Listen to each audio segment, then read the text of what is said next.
as Richard said, either switch phones off or put them on silent. Right, membership of the committee. Everybody's here that's supposed to be. Item 2, minutes of the previous meeting. Can we pass those as a true record? Thank you. Item 3, interests and lobbying. I'll start with Councillor Kane.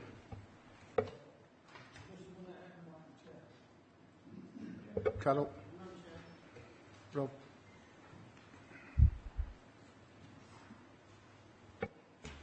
Non-chair. Just the Hetman Wyke application, Chair. Non-chair. And mine's been the Hetman Wyke one as well, page 9. Item 4, admission of the public. This is a public meeting. It is recorded and it is on webcast. Item 5, deputations or petitions. Item 6, public questions. We have some questions from Councillor Gwynn.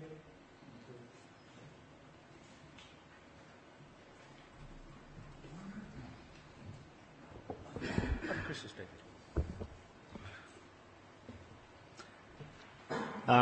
I am the Ormerbury councillor, and I know you've been on a site visit today to Castle Hill, so both questions are related to Castle Hill. Are any of the following acceptable reasons for rejecting building on Castle Hill? Being in the Greenbelt, the effect on the National Monument, effect on a listed building, inadequate access, or does it have an adverse effect on the openness of the Greenbelt overall? There are all material planning considerations relevant to that application.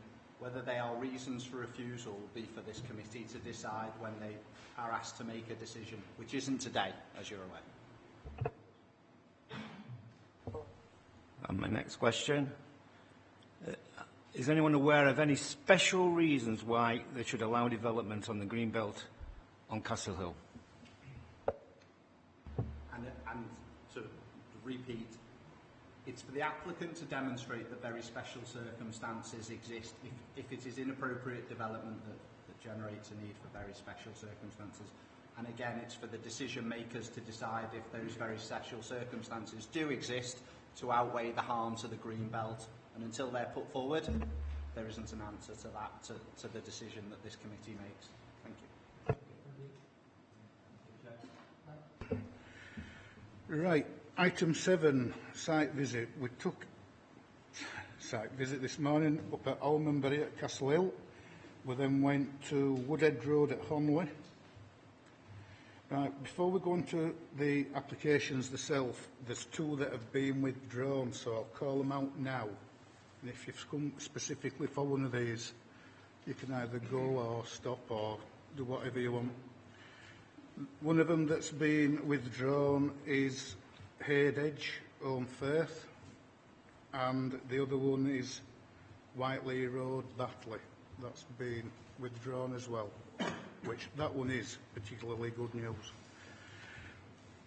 Item 9, planning application. This is page 13. This is Brunswick Street, Hetman Wyke. Glenn.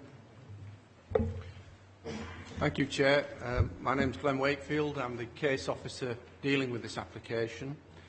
Just before I do present the application, can I draw members' attention to the update and comments made by Councillor Bolt and the consultation response that was received from the West Yorkshire Combined Authority? Both these were received after the publication of the committee report. I'd also like to verbally update members regarding some further information that we have received following the publication of the update, and that relates to the appeal that was submitted in relation to the previous application at this site. That was on hold pending the appointment of an inspector. That has now been done and a start date has been confirmed, so the appeal is effectively now live, which in the actual report it mentioned that we'd had the appeal, but it was on hold at the moment. Thank you. Right, in relation to this site, I've put the aerial photograph on the site here for members so they can see the site in context. The application site comprises of land associated with a former railway line, occupies an area of approximately 2.7 hectares. The topography of the site reflects the previous use, which was as a railway cutting, so it's a fairly steep-sided cutting. The original levels of land rise from Walkley Lane down here at the bottom to the north. The cutting cuts across the hillside, so as a consequence, the levels on the top of the cutting on the eastern side are higher than on the western side of the cutting. There is a public right-of-way that runs along the eastern boundary here, which links Walkley Terrace down here to Horton Street to the north here. The nearest residential properties are located down here to the west and to the south-east of the site, but there are other residential properties in the vicinity around Horton Street, Sunnyside and Brunswick Street. Some of these residential properties do immediately abut the site. The character of the area in the immediate vicinity, as you can see, is predominantly residential. However, there are commercial activities, principally to the west of the site here, and then further to the southwest on the other side of Walkley Lane. Other than serving a small chemical works, a spur line did actually run along here up until the 1990s. Prior to that, the last time the railway was used in connection with the wider railway network was back in the 1960s or so. It's sort of over 50 years ago. As a consequence, the site has naturally regenerated over time. These photographs were taken during the summer. As you can see, the site is vegetated, naturally self-seeded stuff. This is looking all over towards Norristhorpe, back towards Heckmondwike here. Again, looking then south down towards Walkley Lane. That's the bridge across Walkley Lane at the bottom of the site there. And again, looking south. This is looking north from Walkley Lane up towards Heckmondwike. As you can see, there is a significant amount of vegetation within the cutting itself. The applicant seeks outline planning permission to develop the site for residential purposes with all matters reserved except the point of access. The indicative plans submitted with the application show that the development would involve a significant amount of cut and fill. This can be seen on this typical section that's been submitted. You can see here these areas would be cut away and then placed in the bottom of the cutting to form an area upon which residential properties could be developed. The retention of the adjacent land would then be carried out using gabion structures. Now, this is a long section across the site showing the gabion structures. As you can see, in certain places this would involve a terrace of gabions, so you'd have a step structure retaining the hillside. Members will recall that there was a previous application on this site which was refused last year. I think it was around about February of last year. This application seeks to address the concerns that were raised at that time. The main differences here is that this application would not involve any import of waste material in order to facilitate the development, and there is a reduction in the number of houses proposed. If we look here, sorry, I've just jumped to plan. That was submitted with the previous application, which shows the numbers of houses at that time that were being proposed. This indicative plan here was submitted with the application before members today, and as you can see, there has been a reduction, a significant reduction in the number of houses. The applicant has provided a 3D image of the proposal, which shows how the houses would sit within the remodelled cutting. As you can see here, the houses run through the cutting. Again, further down. This is the top side of the cutting up towards Horton Street, where they would sit a little bit higher within the cutting itself. Full assessment of the application has been provided in the committee report. I'll just briefly run through the key issues. The majority of the site is unallocated in the unitary development plan, although is identified as a wildlife corridor and potential pedestrian cycle routes. However, a small part of the site in the northeastern section is allocated as urban green space as part of a wider urban green space designation. Within the local plan, the majority of the site has not been allocated for a specific purpose, but again has been identified as being part of the district's core walking and cycling network. Part of the aforementioned small section of urban green space has been brought forward into the local plan. You can see that on the plan in front of you here. This is a wider urban green space designation here. This purple area that's outlined in purple here, this sort of triangular section, is the urban green space that falls within this site that's allocated in the local plan. It's considered that whilst this proposal would result in the loss of that small area of urban green space, this would be more than offset by an area to the north of the application site here, which would remain undeveloped. So it's effectively losing this but gaining urban green space on part of the site. Whilst the application does not seek permission for layout or design or the numbers of dwellings, officers consider that subject to potential design changes, the scale of residential development that's proposed as part of this could be accommodated within this site. Furthermore, it's considered that the site could be developed in such a way that it harmonises well with its surroundings. The nearest residential properties, as I mentioned earlier, are off Brunswick Place, Walkley Drive, Walkley Avenue and Walkley Lane, and to the east off Walkley Terrace. Other residential properties are close to the site off Sunnyside, Horton Street and Brunswick Street. Some of these properties do have direct views over the site. However, officers consider that this development would not have a significant detrimental impact on the visual amenity of the occupiers of those dwellings. The applicant has provided an ecological assessment which considers the potential for the development to adversely affect local ecology.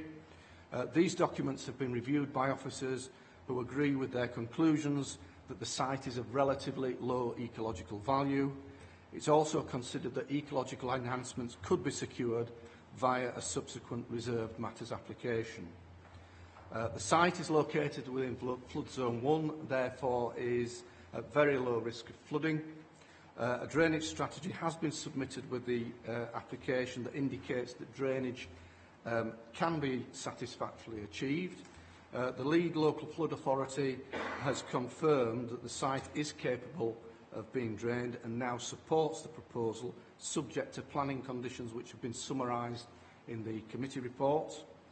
The proposed access would be off Horton Street at this point here. The design of the access that's been submitted can be seen on the plan in front of members at the moment.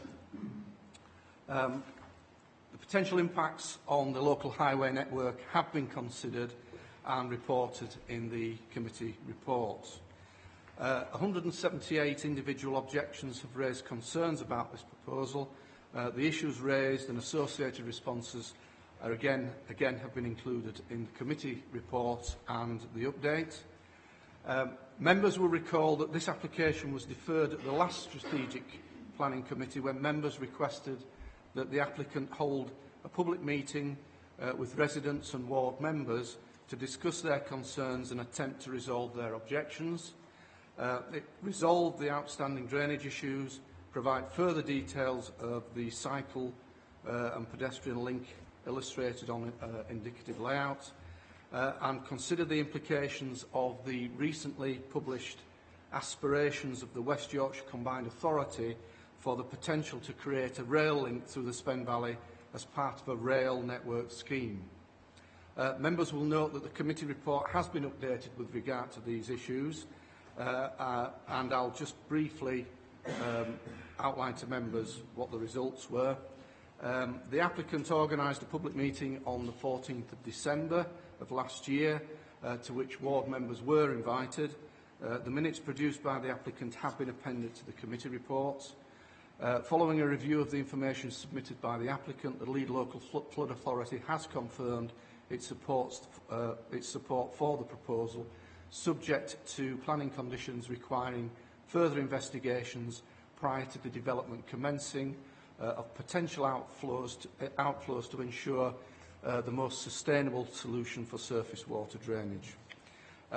Plans showing the indicative route and specification of the potential cycleway have been produced. This is shown here. The green dotted line indicates where the cycle route could be provided. They've also provided a technical specification of, again, what could be provided, which shows a segregated pedestrian cycleway route. This is the highway here, and then you would have a separate cycle route and a pedestrian way here. And since the last committee, the West Yorkshire Combined Authority has been consulted. It has confirmed that whilst this proposal may preclude or limit future opportunities for the use of railway alignments to facilitate future rail links, it does not object to this proposal. A copy of the response has been provided in the committee update. It's therefore recommended that committee delegate approval of this application and the issuing of the decision notice to the Head of Strategic Investment in order to complete the list of conditions, including those contained in the report. Thank you, Chair.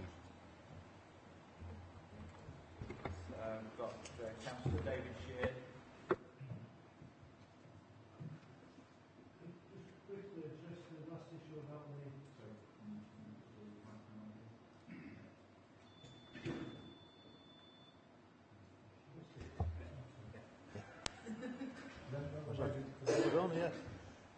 On the last issue about the cycleway, the issue that I was raising, that I raised in my original thing, was not that this route was a potential railway line. It's that the Combined Authority have declared the Spen Valley Greenway as a potential railway route. Now, if we lose the Spen Valley Greenway, this is the alternative line that takes us through the other side of the valley and replaces the Greenway. So it's as a cycle route and walkway that this is essential. And I've objections to the planners that put forward, because I think the success of the Greenway is that it is flat.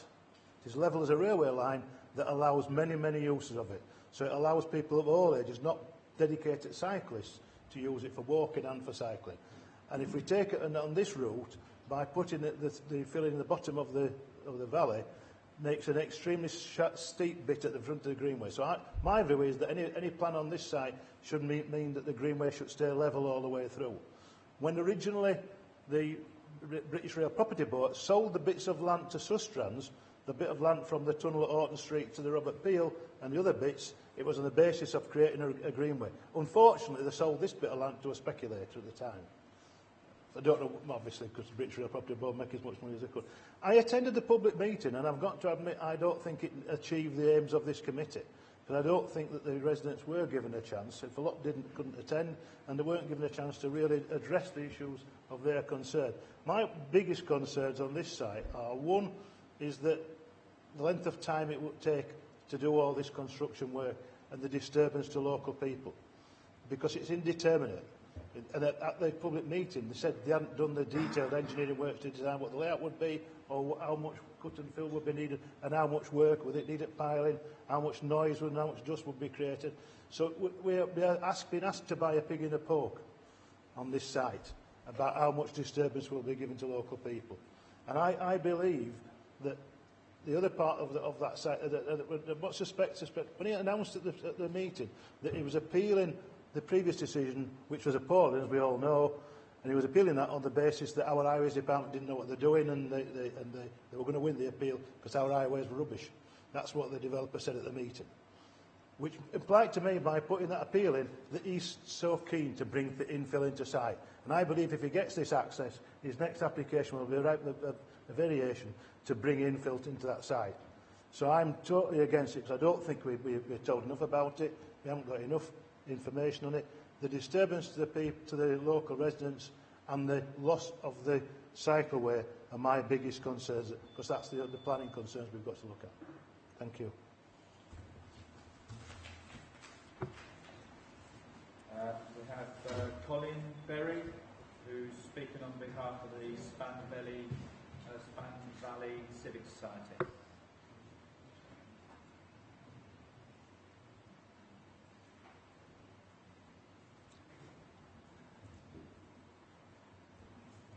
Good afternoon and Happy New Year to you all. Before you start timing me, I would have a request, please. As you know, in these forums, when you have 3 minutes, you have to gallop through things at a very rapid speed. I have an exact copy of what I intend to say, which my preference would be to give to each member of the committee and a copy to whoever is the applicant in this case, so that they can actually follow it through. So it's a request to the chair whether or not he would feel that to be appropriate. Is that okay? Just give me an hour. Thank you.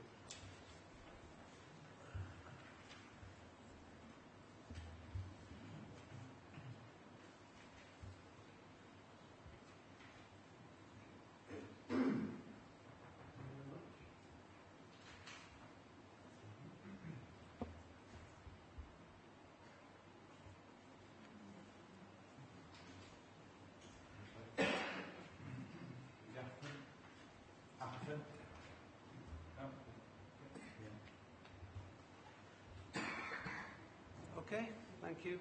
This representation concerns planning policy as it relates to urban green space.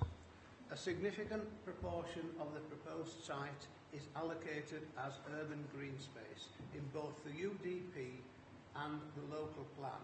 So large an area that 21 houses will be constructed or have their gardens built on urban green space. Additionally, the entrance exit point for the development is also in urban green space. The area of urban green space to be developed is relatively flat and accessible to the public, as it is adjacent to a public footpath. By comparison, the area of land proposed as replacement urban green space is between 30 to 40% smaller and completely inaccessible unless you happen to be a mountain goat, because it comprises the steepest part of the railway embankment, so it is of no value as public open space. In any case, it is already open space and so cannot be considered as either an addition or a compensation for the urban green space which will be lost. The loss of valuable urban green space is contrary to national planning guidance and to Kirklees Council's policies. The national guidance is quite specific. Paragraph 74 states, existing open space will not be built upon unless an assessment has been undertaken which clearly shows that the open space be surplus to requirements or the loss resulting from the proposed development would be replaced by equivalent or better provision in terms of quantity and quality in a suitable location.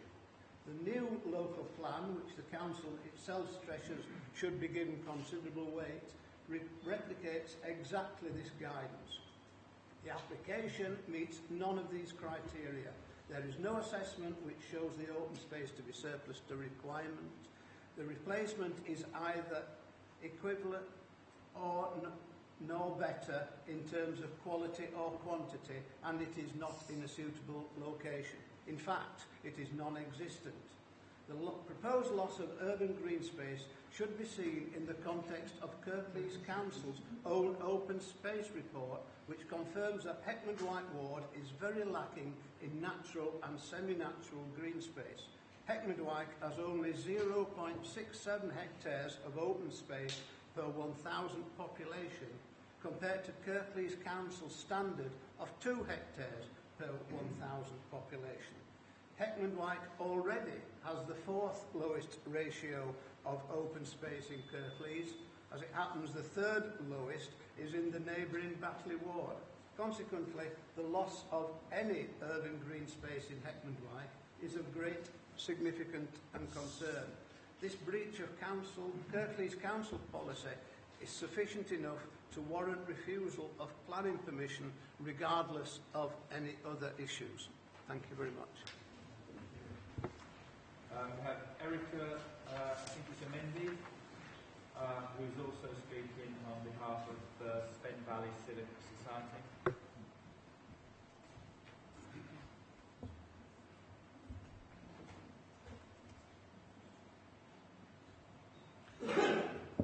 Okay, good afternoon. I'm speaking as a member of Spen Valley Civic Society, a resident of Heckman Dwight for 35 years. This representation concerns the Council's planning policy relating to transport.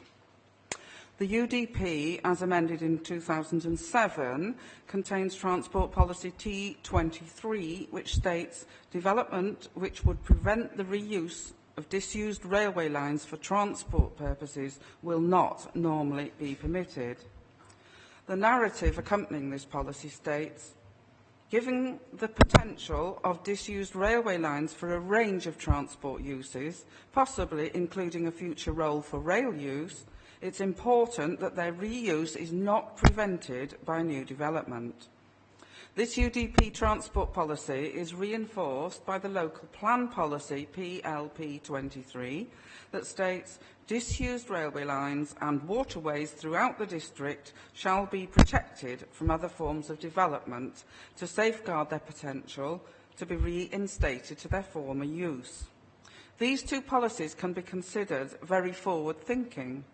In recent months, as referred to by the officer and by Councillor Sheard, a regional report, which was presumably involved input by Kirklees Council officers, has proposed the creation of a light rail link through Spen Valley to Dewsbury as one of a number of regional initiatives to improve public transport across the Leeds City region. The report is currently at initial consultation stage, but nevertheless it must be taken seriously. This does not seem to be the case as far as the Kirklees Planning Department is concerned, and they appear to have a rather dismissive attitude to this report. They're also making an unproven assumption that the light rail link through the Spen Valley will come along the Greenway. If that route does come along the Greenway, Spen Valley will desperately need an alternative walking and cycling route, because the Greenway in Spen Valley is one of the most popular walking and cycling routes in the whole country. And that alternative route would be the Spen Ringway, which this site forms part of. It's also possible that a separate short link could be made from the town centre out to the existing one. So it's very difficult to understand why the council would want to ignore and destroy this transport policy that it's retained for 20 years and which is intended to safeguard future options for the area. It's been inspected by the local plan inspector, who's not proposed any changes, and this application breaches that policy and could potentially have regional repercussions. Thank you. Victoria Hamilton.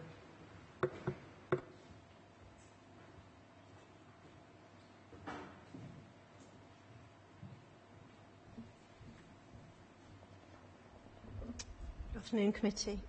I'm a resident of Hetman Wyke. At the last meeting, we believe that the committee were unfortunately misled by the planning officer and by the agent. Both specifically stated that there were no policy grounds on which the application could be rejected. This is incorrect. You asked for a clarification. We're here to direct you to the numerous policy reasons upon which this application should be rejected. The people presenting here are local people. They understand the significance of the development. They are people who will suffer the detriment of this development for years to come. Not only us, but Kirklees Council will suffer the consequences of funding solutions if you permit this development in terms of drainage solutions, health, welfare, congestion, traffic measures, extra school places, and the list goes on. We cannot understand why the Planning Department has recommended this totally inappropriate development. The applicant can fund traffic reports, drainage surveys, ecology reports and present this development as favourably as possible.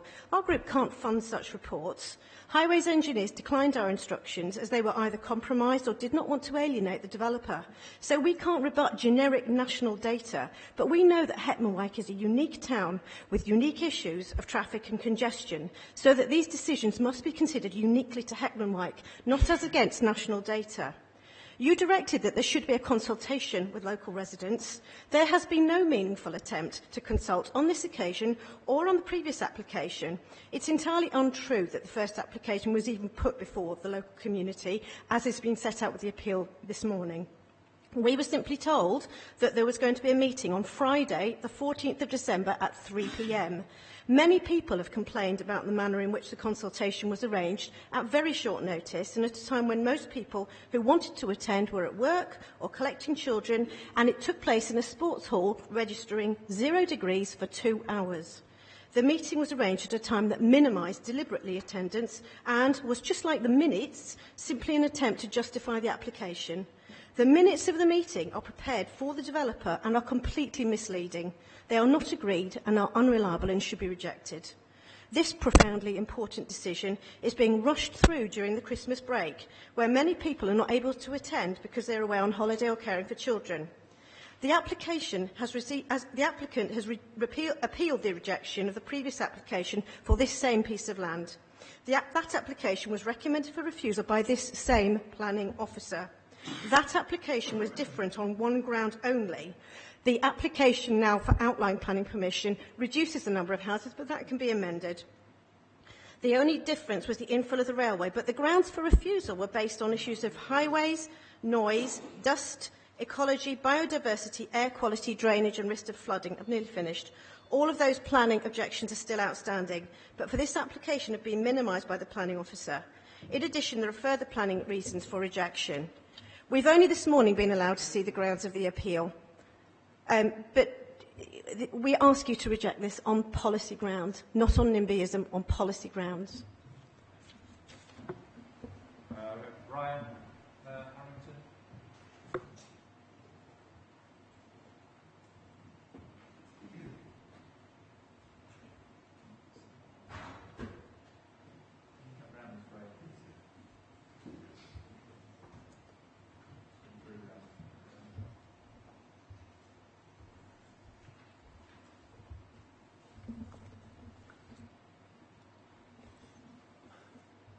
Committee. I'm also a resident of Sunnyside. In considering if this land is suitable for housing, Committee, please take into account the fact that this area of land has already been considered as a housing allocation as part of the local plan and has been rejected. As has already been mentioned, the officer identified part of the site is allocated as urban green space, and he refers to it as a small area. But at least 10 of the proposed houses and the main access road are to be built on this urban green space. And in his report to the committee, the officer attempts to persuade you that the concerns that this is a designated urban green space can be overcome.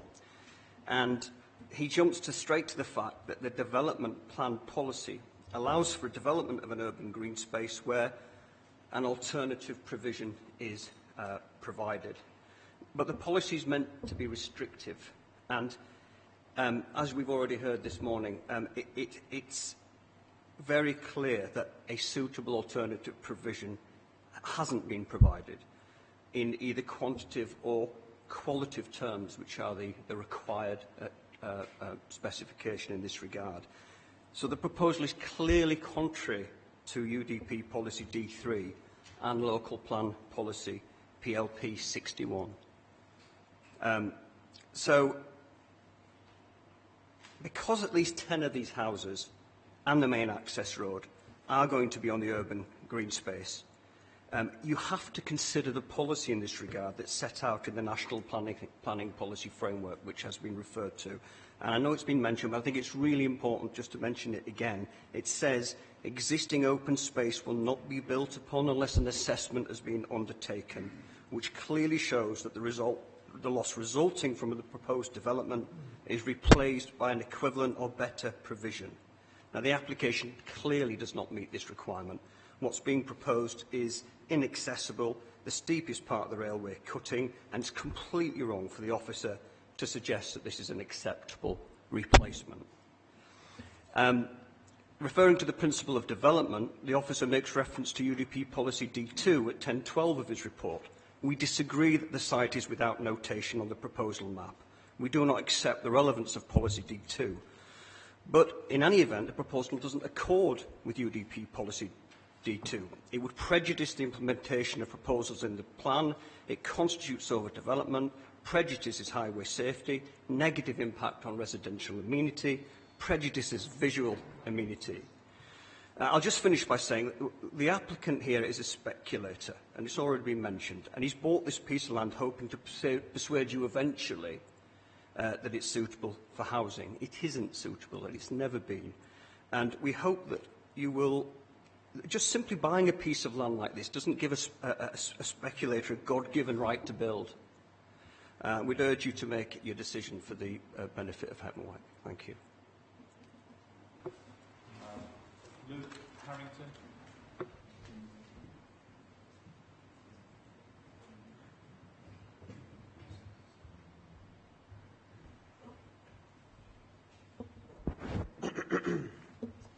Councillors, we oppose the principle of development for housing on this site. The officer states that the majority of the site is unallocated in the UDP and is derelict land. To clarify, the site is a disused railway. Policy T23 of the UDP, i.e. the current development plan for the area, clearly states that the development which prevents the reuse of a disused railway for transport purposes will not normally be permitted. We also don't agree that this is a derelict site. The description is entirely misleading. The site is a tranquil, open, green space protected from light pollution and a haven for wildlife. It is the only undeveloped green space in our congested town. It's therefore serving a very important function in this very urban area. The proposal does not accord with UDP policy DL1, as it would not assist in the regeneration of the district, and the site serves a better purpose in its current state. Furthermore, the proposal, which would lead to the loss of valuable open land, should not be permitted in accordance with UDP policy D1, which is explicit when it says development proposals which would lead to a loss of valuable open land within towns or of open countryside will not normally be permitted. The site is designated as a green corridor and a potential footpath or cycleway on the proposals map for the UDP. The proposal is therefore contrary to the UDP policy D6, as the land will not serve the purpose of the green corridor. Again, policy D6 is explicit when it states planning permission will not normally be granted unless it can be demonstrated that the green corridor will be safeguarded or an alternative green corridor will be established and that there will be no detriment to wildlife or restriction to public access. Paragraph 221 of the UDP provides justification for policy D6 and says the corridors themselves can enable people to walk or possibly cycle through urban areas in unpolluted and uncongested surroundings. There are also opportunities to observe wildlife, which provide educational and recreational benefits within urban areas rather than being confined to a relatively remote urban periphery. Public access is therefore the second key factor in establishing green corridors, although it will not be appropriate where there would be detriment to wildlife interests. Within the emerging local plan, the site forms part of a core walking and cycling network. The proposed development is therefore contrary to emerging local plan policy PLP 23 and UDP policy T18. The development of this land for housing, the concreting of this open space is contrary to the long-term interests of our town. And I urge you to reject the principle of development for housing on this land. Thank you. We have Jeannie Ross.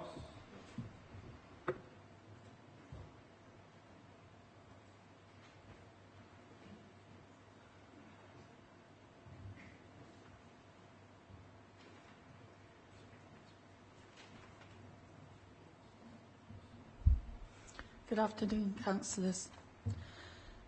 The first application in February 2018 was recommended for refusal by the planning officer on grounds that the applicant has failed to demonstrate that this proposal will not have a detrimental impact on the ecology of the area and that local biodiversity will not be detrimentally affected.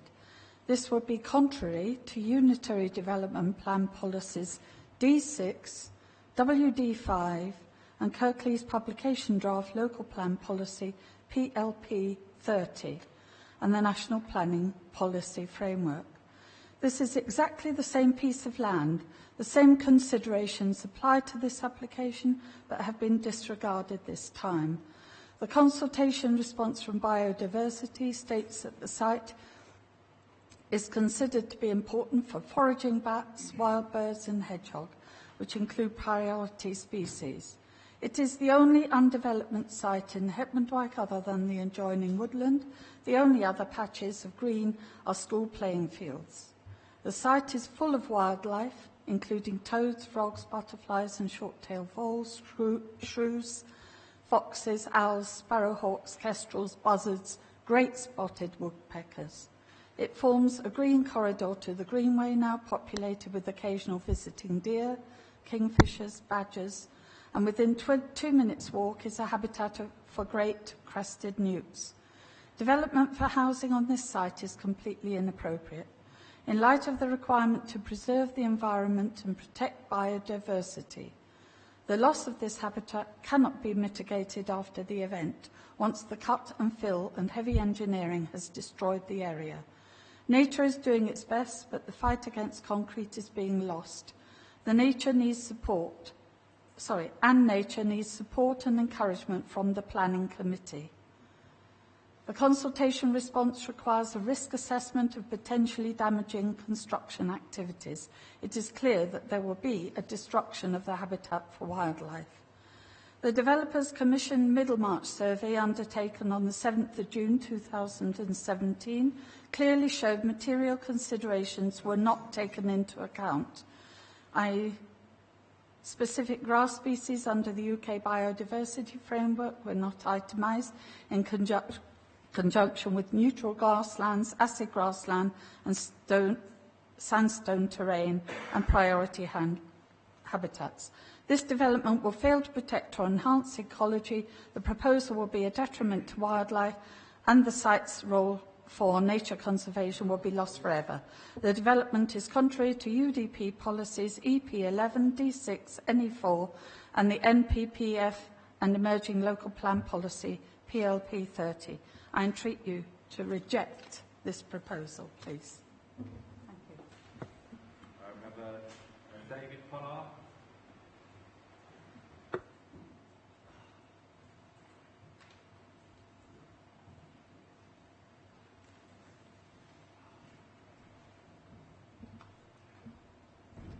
Good afternoon. David Pollard, local resident. In the first application, the planning officer recommended refusal on grounds that the applicant has failed to demonstrate that this proposal will not have a detrimental impact on air quality in the area. This would be contrary to Kirklees Publication Draft Local Plan Policy, PLP 51, and the National Planning Policy Framework. The impact of the engineering works, the dust created with the cut and fill and the emissions and air pollution from the extra traffic generated would be the same for this application. Hetmondwike already has an issue with air quality. The 2017 Kirklees Council Air Quality Annual Status Report shows that Kirklees are actively monitoring air quality on the A638 approximately 300 metres from this site. Data gathered from this shows the nitrogen dioxide annual mean concentration, micrograms per cubic metre, increasing from 38 in 2013 to 55.4 in 2016. The UK target is below 40. Our air is already too polluted. Adding more traffic, queuing at junctions and moving slowly through our congested roads is unacceptable. In the early 1960s, when Heckman Dwight was much less congested and built up than it is now, one of our members recalls that the land above the railway line, which belonged to Corley Farm, was compulsory purchased by the council against the backdrop of the Clean Air Act to be retained as green space for Heckman Dwight. The council were aware 50 years ago of the need to protect clean air for the health of the population. During the last 50 years, car use has multiplied, plots of land have been built upon, and the population of our small town has expanded. Do we need any less clean air than 50 years ago? If anything, we need to protect it more fiercely as open land dwindles. Asthma, COPD, breathing issues, allergies all need clean air. We need this space. In February 2018, the first application was rejected on the grounds that the applicant had failed to demonstrate that landfill of the site over a period of at least 2 years will not have a detrimental impact on the amenity of neighbouring uses as a result of dust and noise. This would be contrary to Unitary Development Plan policies EP4, EP6 and WD5, and Kirklees publication draft local plan policies PLP 51 and PLP 52 and Section 11 of the National Planning Policy Framework. The immense engineering work involved in rendering the site usable for houses is undeniable. The same issues of noise and dust would arise with the current proposal, and the planning officer has not given this consideration sufficient weight. Thank you. Howard G.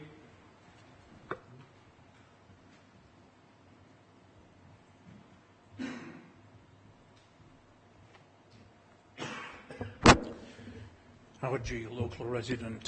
Chair and committee, we maintain our objection on the grounds of highway policy. There would be a significant impact on the local highway network, both during the development phase and ongoing.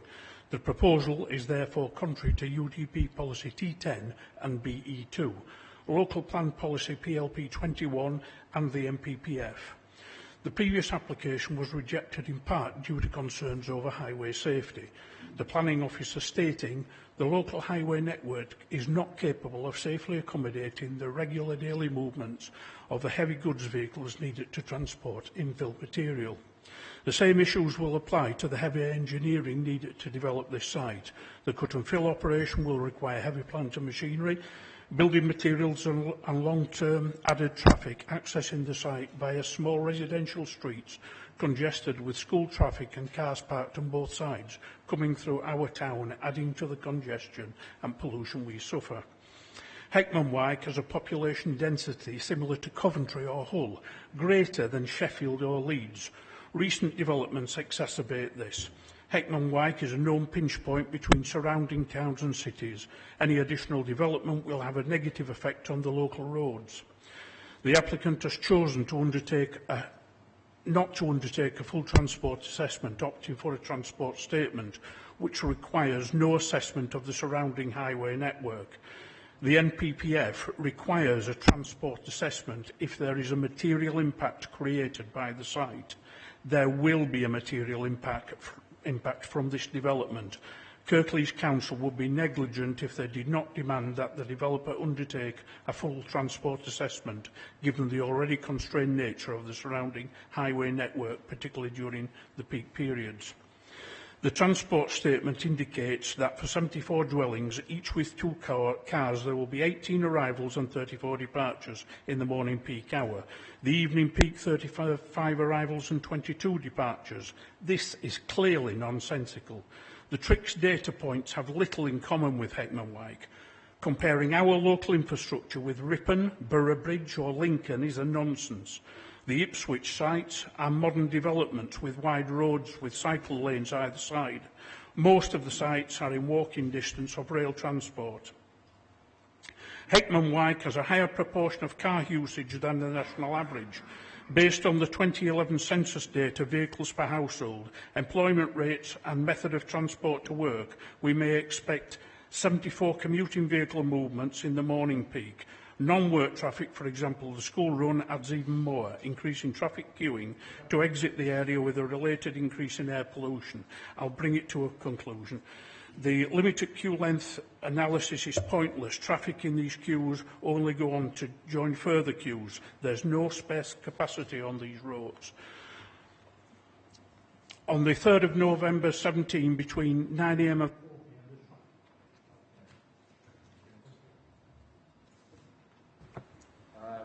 we have John Salter.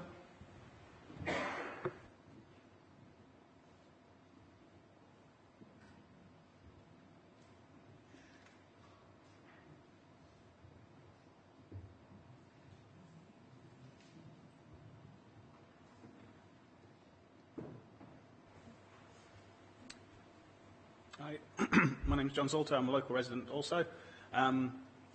Sustrands and Public Rights of Way have objected to the proposal. These objections remain outstanding. There are two planning issues to consider. The public right-of-way runs along the top of the embankment. It is well used and maintained by local residents, linking Walkley Lane to Horton Street and onto the High Street in Hemwhite. It provides a view over Murfield, onto Hopton Woods and out towards Emily Moor, and for miles around. Bike riders, horses, dog walkers and pedestrians use the route all the time. The proposed cut and fill would create a dangerously steep drop along the side of the current path down to the gardens of the houses below. It would have to be fenced high enough to ensure that horse riders and cyclists could not fall down the steep drop, and high fence would ruin the amenity of this path for local people. Separately, the proposal shows a shared path cycleway adjacent to the spine road.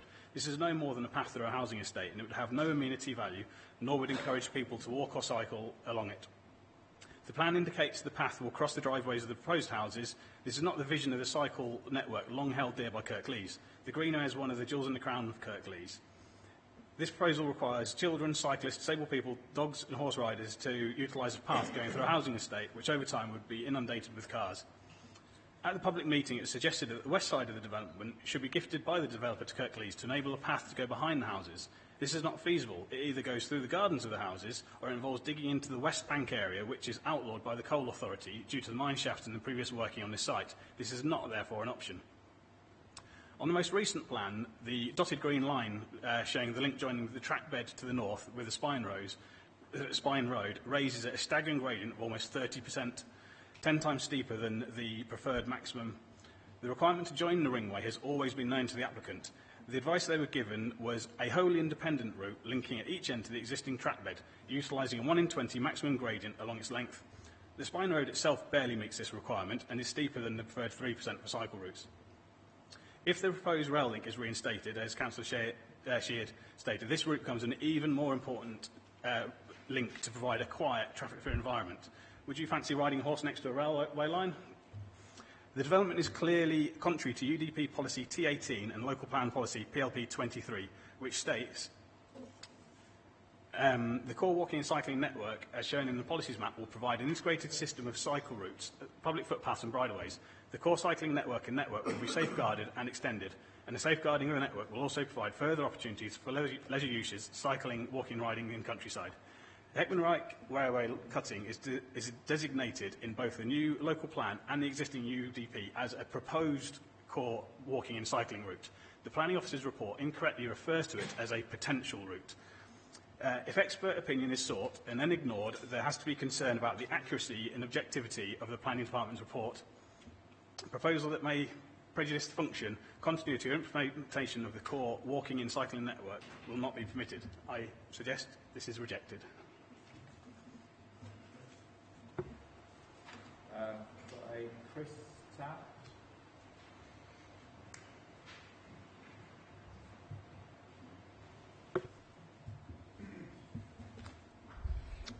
Good afternoon. My name is Chris Tout. I'm making this representation as a local resident. There are unresolved concerns about the stability of the land above the site.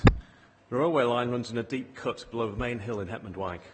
There are millions of tonnes of earth rising from the bottom of the railway line.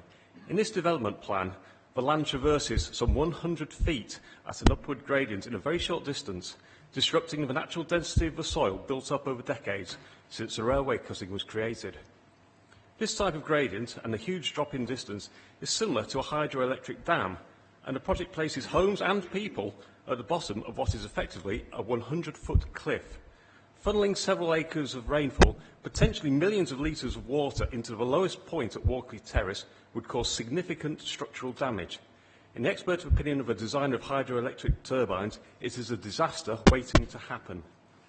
In addition, given the topography of the area, it is questionable if any insurance company would cover any property built on this site, not only due to the risk of flooding, but more disturbingly, the risk associated with locating property beneath the large landmass overlooking the site, which for decades has been left largely untouched. In their haste to push through this development, the developer fails to address the potential of disrupting this settled plot of land. While homes above the site sit back from the edge and so are more protected from any land slippage or erosion that may occur, those intended for the site have no such protection. Should this landmass be saturated to the point where liquefaction occurs, the residents of any of those properties below would have little or no notice of slippage. The consequences of building houses beneath a cliff edge as proposed are obvious.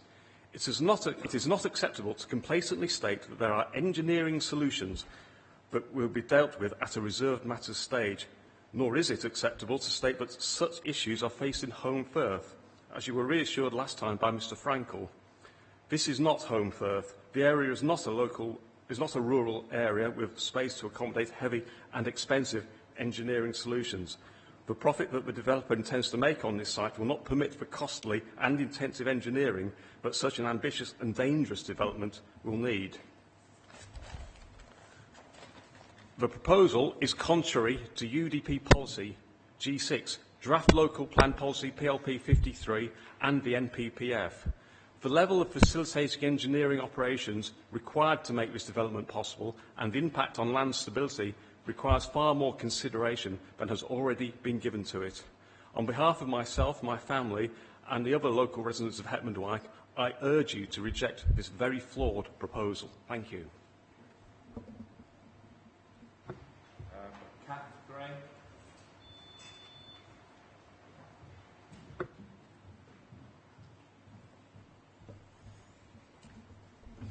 Afternoon, councillors. The planning officer recommended refusal of the first application in February 2018 on grounds that the applicant had failed to demonstrate that the drainage measures proposed would not increase the risk of flooding in the local area.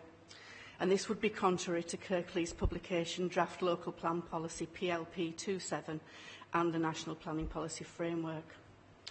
On this application, the lead local flood authority maintains serious concerns and is adamant that further research is carried out to ensure a solution for surface water disposal is found. We know that this area has serious issues with the drainage of surface water, with culverts and with flooding. Last year, the railway line was flooded with 2 feet of standing water at the bottom. There are constant problems with the drainage from the railway line on the other side of Walkley Lane down to the Greenway, which is frequently running with water from the drain and causing ice in cold weather. This flooding history is referred to in the most recent consultation response from Mr Farndale. He states that a solution is not guaranteed to be viable or suitable and no solution is proposed. However, despite his clear concerns in February, his report to committee now states that flood risk and drainage will be dealt with after the committee have made their decisions. This is unacceptable. Drainage is key to the consideration of this application, and this goes to the question of planning balance and determination of the application. Development of this area would increase water runoff from asphalt surfaces. The majority, up to 60% of rainwater, ends up in the drains. We do not consider that flooding nor drainage has been fully addressed in order for a decision on this application to be made. And, however, in any event, the development is contrary to Draft Local Plan Policy PLP 27 and the National Planning Policy Framework. And as a local resident, I am very concerned about this. Thank you.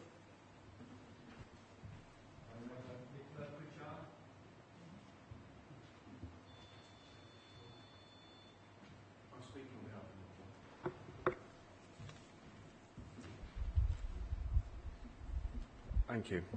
I'm making this representation on behalf of my wife, Nicola Pritchard.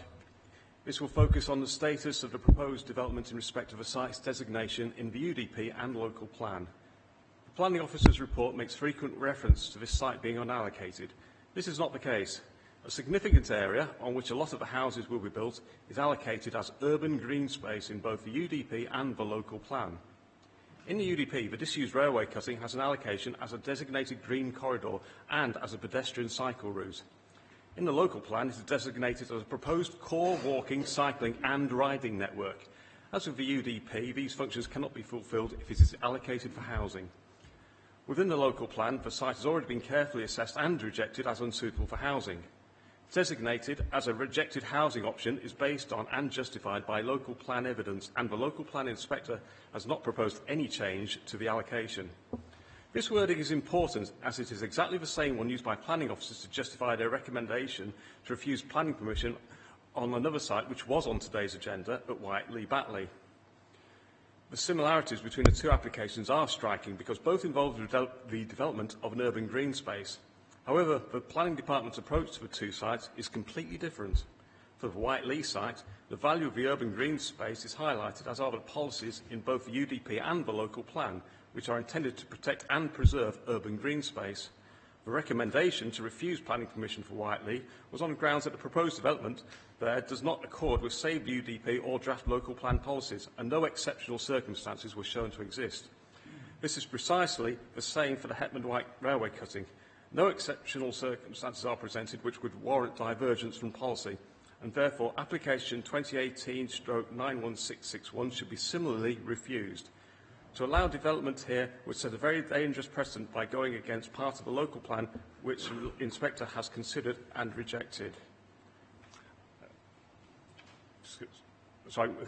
And accepted. Thank you. Do we have Max Rathmell? No, sorry, he's not, so I'm going to have to read his out.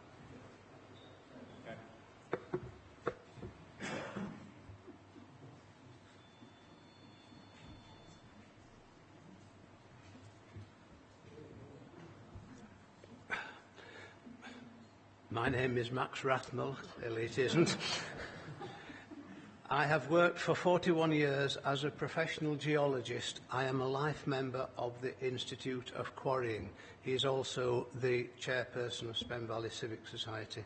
From a geological perspective, the development of this site for housing is unusual and remarkable, involving, as it does, the extraction and deposition of a large tonnage of sediment within the site. Looking at all the available documents published on the Council's website, I could not see a geological investigation of this site. No borehole information is provided or trial pitting having occurred. Indeed, I could not see even a desktop evaluation of the geological context for this site. The matters of potential significance which have not been addressed are: 1, the presence of 2 mines within the construction area, as reported by the Coal Authority; 2, the fact that 2 geological faults run the full length of the cutting; 3, the potential for a variety of strata to subsist beneath the north flank of the cutting, that is, various shales and possibly sandstone; 4, the fact that the soft surface weathered material will not be suitable for compaction; and lastly, that the track bed is admitted to be probably contaminated. Given these known unknowns, it is perhaps unsurprising that the applicants have made a series of favourable assumptions. One assumption is that instability of the steep north flank can be dealt with by dozens of rock-filled wire boxes or gabions. Another is that the excavated material is all suitable for compaction without being processed first. Another appears to be that the bulk removal of material from the site will not happen and that there will be no material reprocessing. The principal assumption is, however, that if an outline permission is given, then a technical solution will be available at an affordable cost. Conclusion, in the absence of a method statement for the provision of a safe and secure construction platform, one based on fact, the environmental effects can only be guessed at. This is certainly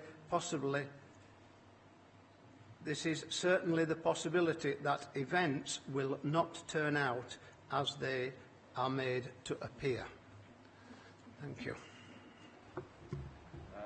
Councillor David Kendrick. Chair, I don't know what the screens are like. They are full. May I hand out a bigger map to members of the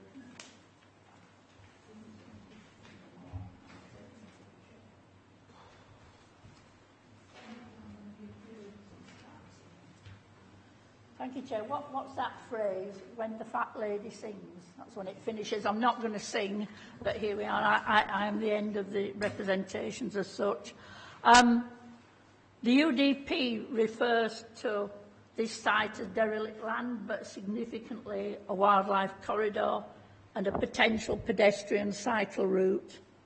And in the local plan, soon to come before Council in February, the site is identified as being part of the district's core walking and cycling network. It's identified in the local plan as a green corridor, and in accordance with UDP policy, any development needs to demonstrate that the corridor will be safeguarded. Whilst the housing land supply in Kirklees is a material consideration, it shouldn't rely solely on Hetman White, which is what it feels like. Which ward has the highest award of new homes bonus in the whole of Kirklees because of new homes being built? Well, it's Hetman White. Kirklees Council covers 157.8 square miles. Hetman White covers just 2.08 square miles. The population density per person per hectare in Hetman White is 32.6 people per hectare, whilst the average across Kirklees is 10.7. Hetman White, unfortunately, features in the top 10% of neighbourhoods of the most environmentally deprived in Britain. We are apparently the housing windfall capital of Kirklees, and I absolutely understand why it could be addressed as a windfall site, but, you know, we are getting to the butt end of things. On page 34 of your papers, 10.53 and 54 seeks to address the issue of the future rail and tram links to Bradford and Leeds for future public transport needs, for connectivity for Hetman White, Liversidge and Cleckheaton. Future connectivity of our residents is essential in terms of employment, economic development, reduction in car usage and therefore pollution. And whilst it's correct that there's been new build on parts of this disused railway line, Spen Valley Greenway would be an easier option for the development of this transport link. However, if that were to occur, that would be a great loss to the local area in terms of walking, cycling and health. And if that essential transport link was achieved on the current Spen Valley Greenway, we still need a green corridor, we still need cycling and walking routes, and this ex-railway route through this site could enable us to address this. And I really would ask the committee, and I have 5 minutes, okay, not to close the door on the future for Hetman White by taking this step, by approving this application. I am also concerned as a ward councillor about how steep the access road would be. In bad weather, would people get in and out of this site? I'm also concerned that the traffic issues in Hetman White just don't seem to be understood by anybody except people who live there. You know, one of the access sites to Church Lane Road was talked about off High Street, and that's a driving test centre. If anybody's been there where the lines of instructors and pupils are queuing up for their tests and the blockage that contains, as well as the actual traffic stuff.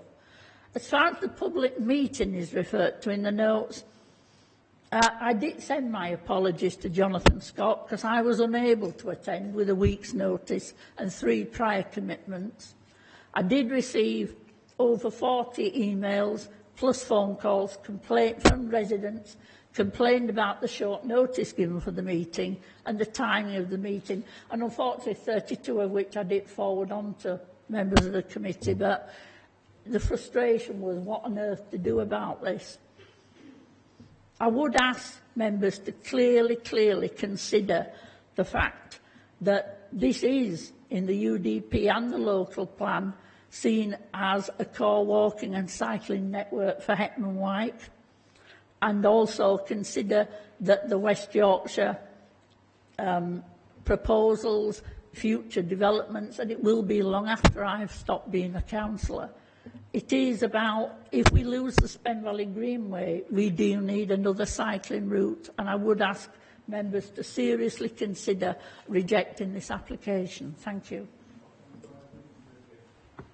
We have Paul Cookson, who's speaking on behalf of the applicant.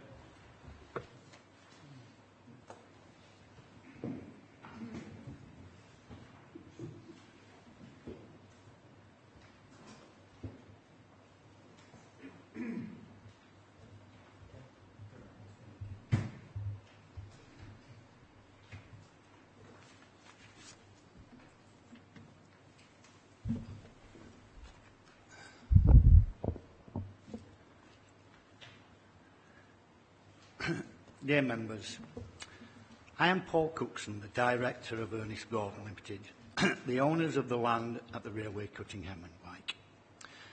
We feel that this privately owned derelict railway cutting, which has no public right of access, does not offer any true meaningful benefits as it is in its present state, and any potential green area are in private ownership and at this moment in time do not have public access.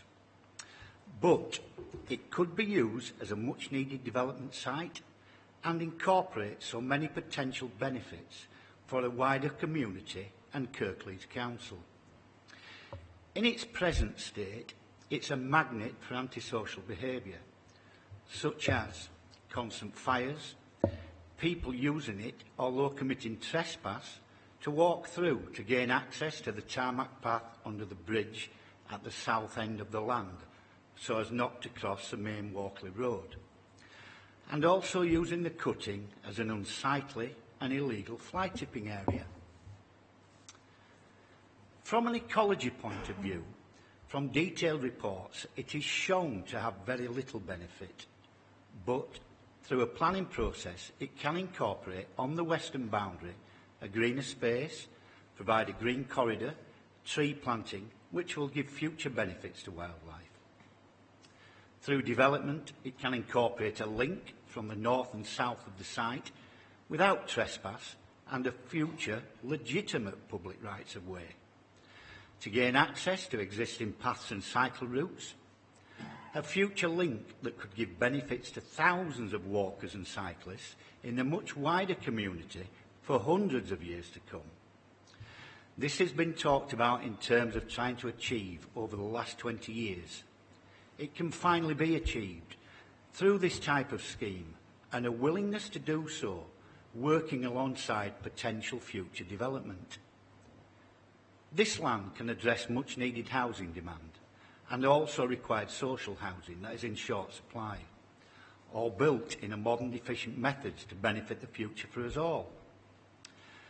There will be a major contribution financially towards education.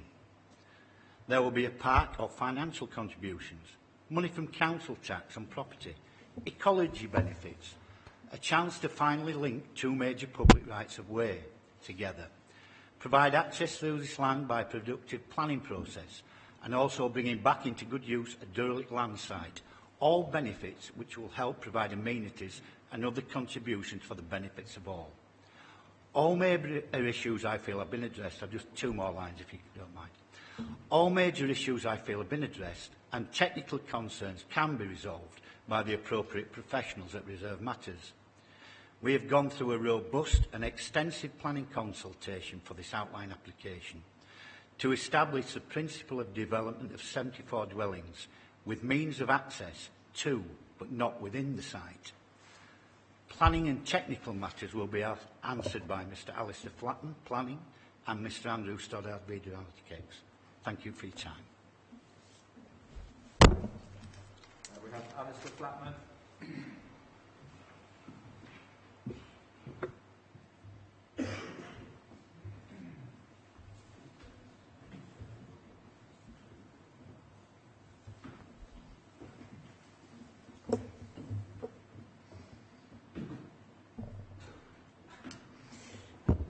Good afternoon, Chair and members of the Planning Committee. My name is Alistair Flatman and I act as the planning consultant for the applicant.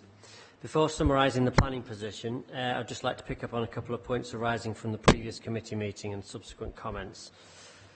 Reference was made previously to reinstating a rail line in Heckman White. Following the meeting, I spoke with Network Rail, who advised that the site is in private ownership and there are no plans currently to deliver a new line in this location. I note also comments from West Yorkshire Combined Authority which are consistent with those comments from Network Rail in terms of no current plans for a new rail line in this location. The West Yorkshire Combined Authority comments conclude by stating no objection to the proposal. With regards to provision of a segregated route for cyclists within the site, this can be provided as previously advised. It will form part of the Reserved Matters application and we are happy for a condition on the outline to ensure this is provided. Reference has been made in recent representations to UDP policies requiring provision of routes for pedestrian and cyclists. UDP policy T18 identifies a route running through the site, but there are no details in the policy on design or routing, as this would be dealt with on-site on a site-by-site basis, as is the case here. Importantly, this proposal will deliver the required cycle link. In terms of the wider planning permission, the application is in outline only and seeks to secure principle and means of access. Given the Council do not currently have a 5-year housing land supply, the presumption in favour applies unless there are significant or demonstrable harm that outweighs the benefits. Members are also aware that where a council cannot demonstrate a 5-year housing land supply, policies restricting supply should be afforded limited weight. In this case, there is no such harm that would outweigh the benefits. The site is in a sustainable location and will deliver housing together with a full suite of contributions for affordable housing, education and POS. In addition, the proposal will bring a derelict, privately owned site back into use and deliver the desired cycle link to join existing routes. It is noted there are no consultee objections relating to highways, ecology, ground or drainage. In summary, this is a sustainably located site that will deliver housing at a time when the Council do not have a 5-year supply. Thank you. It will also deliver affordable housing, an education contribution and accessible public open space together with the desired cycle link. There are no objections from officers or consultees and as such there are no significant or demonstrable harm arising to outweigh the benefits of delivering housing on this site. I therefore respectfully request you support officer recommendation and grant outline planning permission accordingly. Thank you for your time. Andrew Stoddard.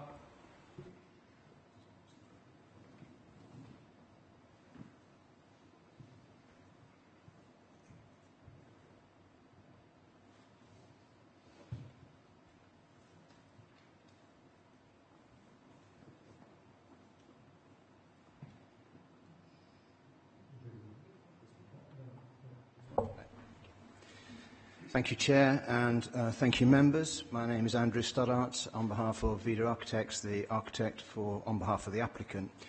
I just want to take the time with you this afternoon to update you on 4 principal items that have been undertaken since the last committee meeting. The first one being that of drainage and flood risk. Following comments from the lead local flood authority, the applicant has provided further information via a specialist consultant. As a consequence, Yorkshire Water does not object to the proposed drainage requirements, and the lead local flood authority considers a drainage solution can be achieved and secured through appropriately worded planning conditions. Specifically, the lead local flood authority has indicated that alternative combined sewer arrangements appear to be available to provide a gravity-fed connection to the site, which is the preferable solution. The segregated cycleway, as we've heard earlier from both Paul and Alistair, We've listened to concerns raised regarding the cycleway being part of the shared future spine road, which was as presented to you last time, members. In response, the applicant is now committed to the principle of providing a segregated cycleway with a restricted number of vehicular crossing points and working with officers at detailed design stage at reserve matters to get the detail of that cycleway correct once the final housing layout is confirmed. In addition, the applicant is committed to provide a link from the proposed segregated cycleway to the existing cycle route network outside of his site to ensure that a continuous link is retained should the Spend Valley Ringway be brought back into use for recreational purposes. All of these items can be addressed at reserve matters. Public right-of-way. We've heard concerns about the public right-of-way earlier. The public right-of-way running along the eastern boundary falls actually outside of the site ownership of the applicant. The public right-of-way is fully retained as part of this scheme and is not harmed in any way. The applicant is also committed to the principle of providing sympathetic design fencing between the applicant's site boundary and the public right-of-way to ensure safe future usage for all. Construction of noise and dust. On this point, we understand the concerns of local residents, with regard to the perceived noise disruption and dust. The applicant is committed to working with officers at reserve matters stage to develop a detailed construction management plan to implement dust suppression measures and noise attenuation measures within the development to ensure compliance with UDP policies and guidance contained within Section 15 of the NPPF. In summary, I would respectfully ask you as members to approve the application in the knowledge that all technical matters relative to the quantum of the application have been resolved and a viable scheme can be delivered and controlled via commensurate reserve matters procedures and planning conditions. Thank you.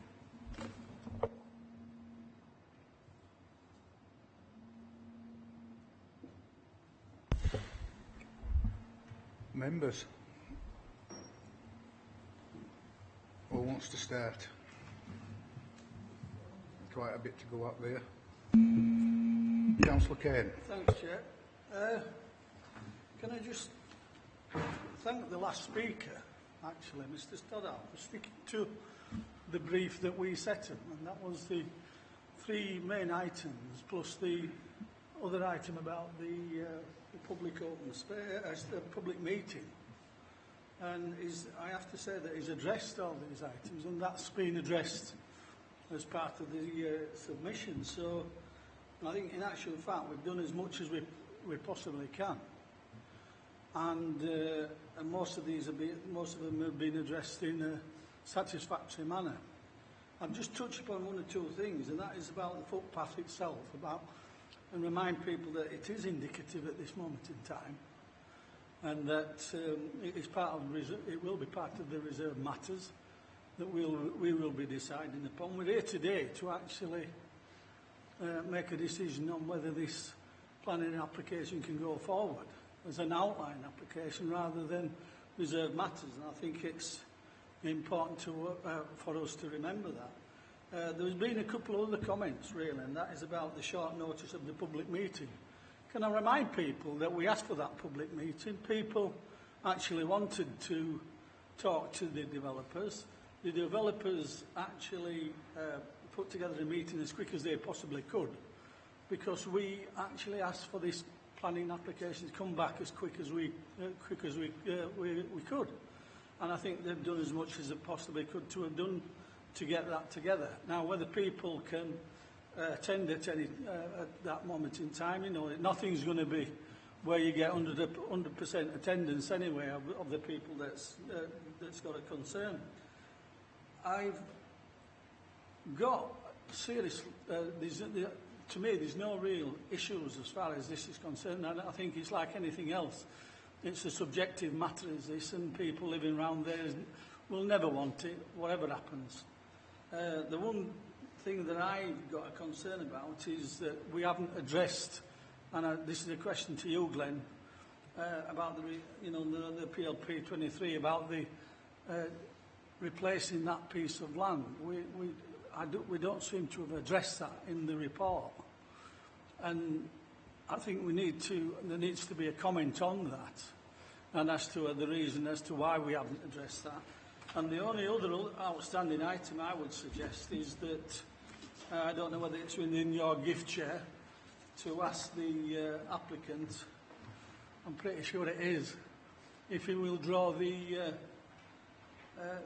other appeal pending the outcome of this committee meeting. Thank you, Chair.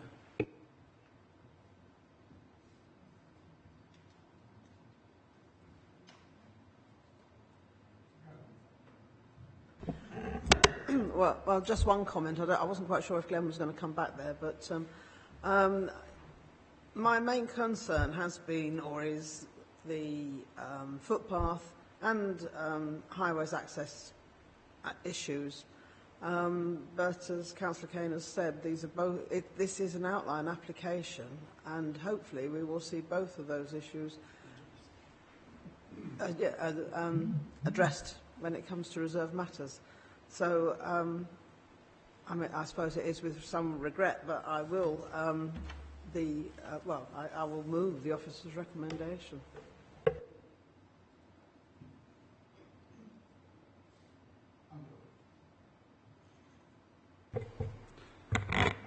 Thank you, Chair.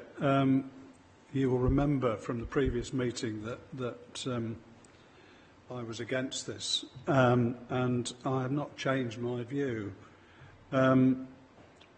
I regard this as a completely unsuitable site for development.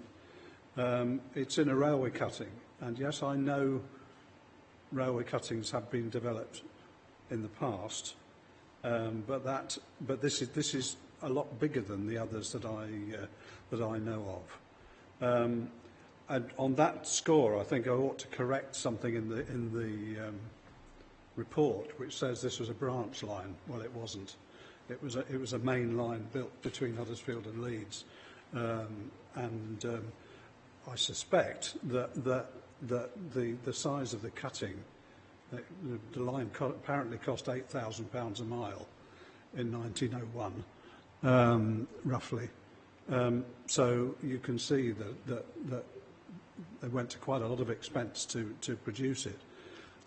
However, that's just background for the present purposes. I think what we've got here is an open green site, not far from the centre of Eckenwijk, which, as several people have said, has a deficit of green space of any kind, whether private or public. And I ought to point out here that even private green space has a value for local residents because of the fact that it is a green space, even if there's no access to it. And I speak as a member from Cleckheaton, where we don't have quite the same pressure, but I can understand, I can appreciate what the people who live in Heckenwijk are arguing for. It seems to me that the use of this site for anything other than the policies that are in both the UDP and the emerging local plan should not be considered. As Councillor Sheard has said, the proposals of the combined authority probably would not use this line for their tramway or whatever it is, but would use the Spen Valley Greenway. We therefore need to ensure that a cycleway of good quality and of reasonable width is used as a replacement. And I think that for that reason we should reject this. There is also the issue of the increased traffic, albeit it possibly isn't as great as some people try and make out, but it does exacerbate the already existing poor air quality in the area. And I do think that if we were to propose refusal, then we have to think about these issues as ones that could be used as grounds for that. Local people have come in considerable numbers today to express their point of view. And I hear what they're saying.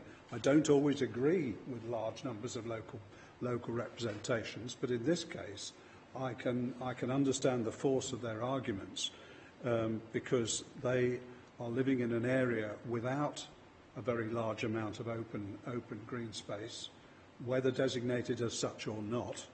And I think that losing this, quite apart from the engineering difficulties of developing this site, which I don't think should be underestimated, would lead me to vote against this recommendation.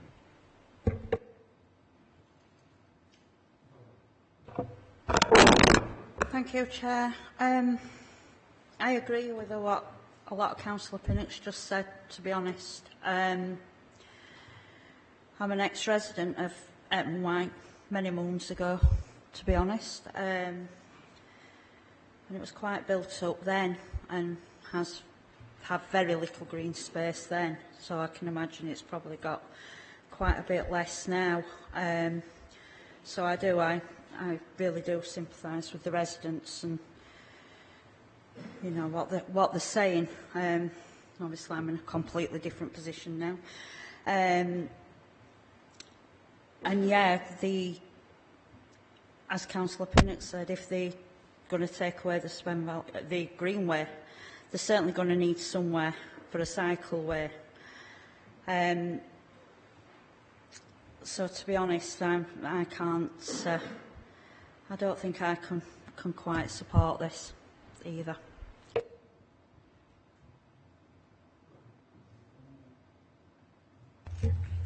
Through you, Chair, just responding to Councillor Kane's question.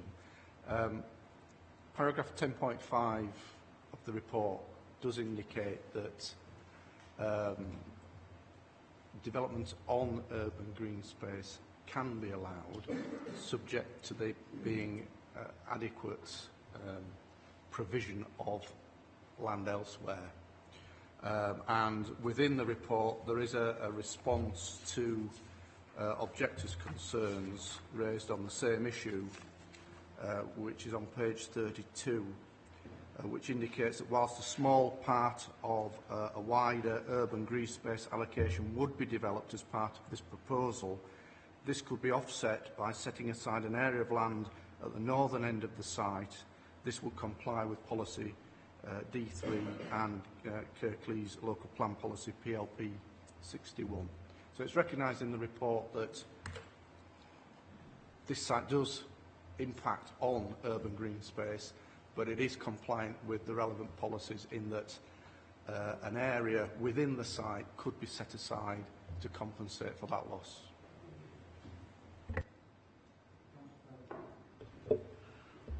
Thank you for that, Chair. I assume, Glenn, that we've done our own work on every corner of this site, that we can do and we can't go any further than what we've gone. Am I right? Well, from our point of view, our assessment is that the proposal should be approved on the basis that there are no significant reasons to refuse it. Right. So that's our recommendation. Obviously, that's up to members at the end of the day to accept or not. But as officers, we feel that the material considerations revolving around this application have been addressed, and that as a consequence, there's no reason to refuse it. No, so what you're really saying is we can't go any further. We've had 2 public meetings, I believe, over in Ekman on this. There has been public meetings, am I right in saying that else? Yeah? Again, through you, Chair, I understand that at the time of the original planning application that was refused last year, there was a public meeting arranged. I wasn't party to that, so I can't confirm I wasn't part of that. But, and also as part of the request from members following the last strategic committee, a public meeting was arranged by the applicants. Right, thank you for that.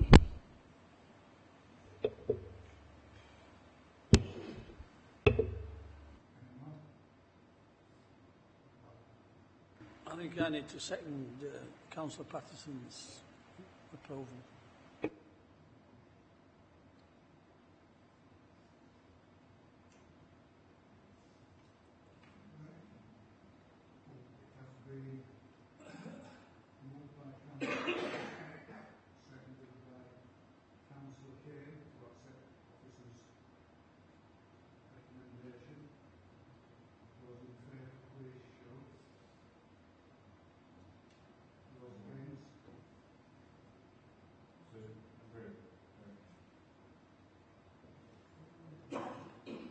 Application is approved.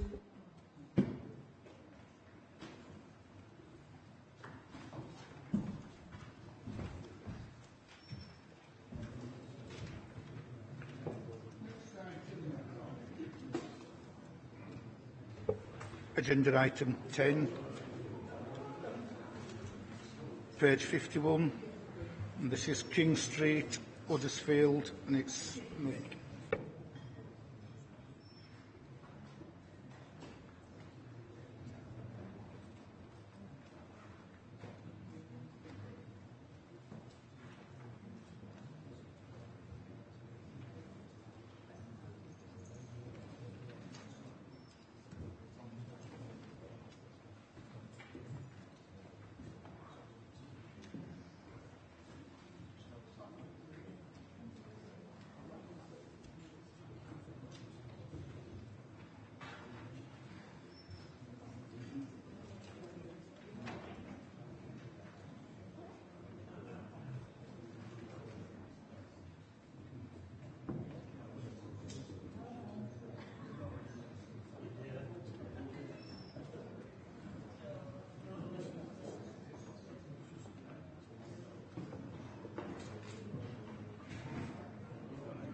Thank you, Chair.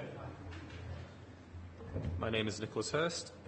This application site currently hosts House of Fraser spread over 3 floors of Kingsgate Centre. This proposal seeks to subdivide and change the use of the retail unit to a mixed retail, restaurant and cinema use with associated external works. This includes a roof extension. This image shows the frontage of the Kingsgate Centre from the bottom of King Street, from Zetland Street. I'll show this as the relevant area of the application, and here from Shawhead roundabout. The image shows a proposed lower ground floor which currently hosts House of Fraser's men's department. The proposal seeks to introduce the following: 5 restaurant units, a street food area comprising 9 stalls and shared seating, and the lobby for the proposed cinema. The current entrance from Zetland and King Street will be retained, and a new entrance will be formed for the restaurants fronting onto the street and the cinema. Moving to the ground floor level, this is accessed from within the Kingsgate Centre itself. This is to remain as a retail unit. The existing escalators and lift system will be replaced with a staircase linking the lower ground and upper floor levels.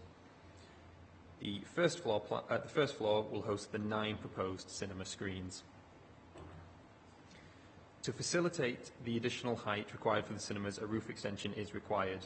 It is clad in grey metal. The Zetland elevation is also to include reflective panels.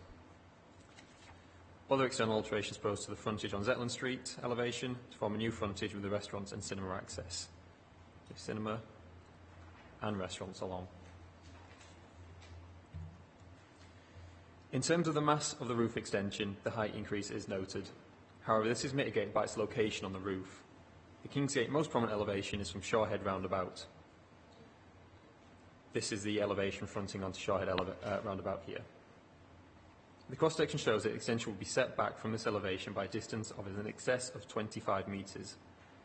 Regarding the Zetland Street elevation, the roof extension is set back by 5 metres.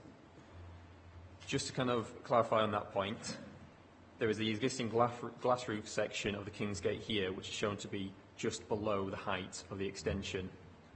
I'll just move back to the front picture, and as you can see, the glass roof section would be approximately here, but is set well back.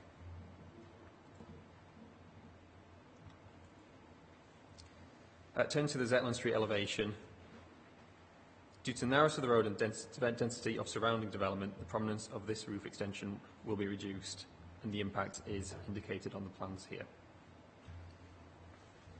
The report in front of members outlined officers' full consideration of the proposal. As a summary, first considering the principal development, despite resulting in loss of retail floor space, the proposal does not conflict with local town centre policy.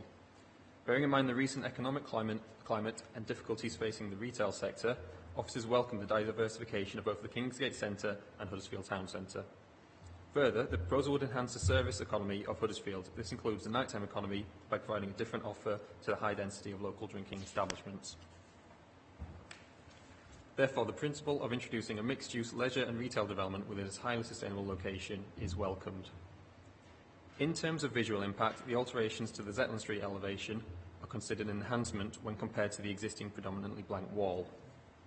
The roof extension, while large, has a suitably subservient design. Its impact is mitigated by being set back within the structure. Because of these considerations, while officers acknowledge that the extension will be visible, it is not anticipated to appear overly prominent or visually unattractive.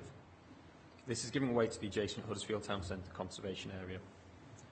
Turning to highways, the site is within the Huddersfield Town Centre with immediate access to numerous car parks and public transport. This includes the Kingsgate's own car park. Highways officers do not object to the proposal's principle, however have requested further information on the operational arrangements of the cinema's car parking, including drop-off arrangements and any mitigations which may be required. This can be secured by condition. The developer has offered a contribution of £25,000 for local highway improvement works on Cross Church Street.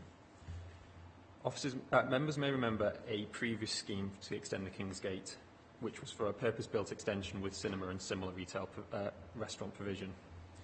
The previous scheme from 2017 included a contribution of £185,000 for highway improvements, £30,000 for public art and £10,000 for preparation works.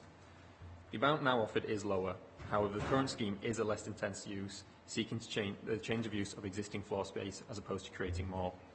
Furthermore, the previous contribution was partly to offset harm to the historic environment, which is not caused by this application. Finally, since the previous application, Cross Church Street improvement works funding has been secured by Cabinet. Notwithstanding this, officers are considering whether the amount offered is appropriate. Other considerations, including residential amenity, ecology and crime prevention, are addressed within the report. None are considered to raise specific concerns. Therefore, in conclusion, officers recommend approval and nothing further to add, Chair.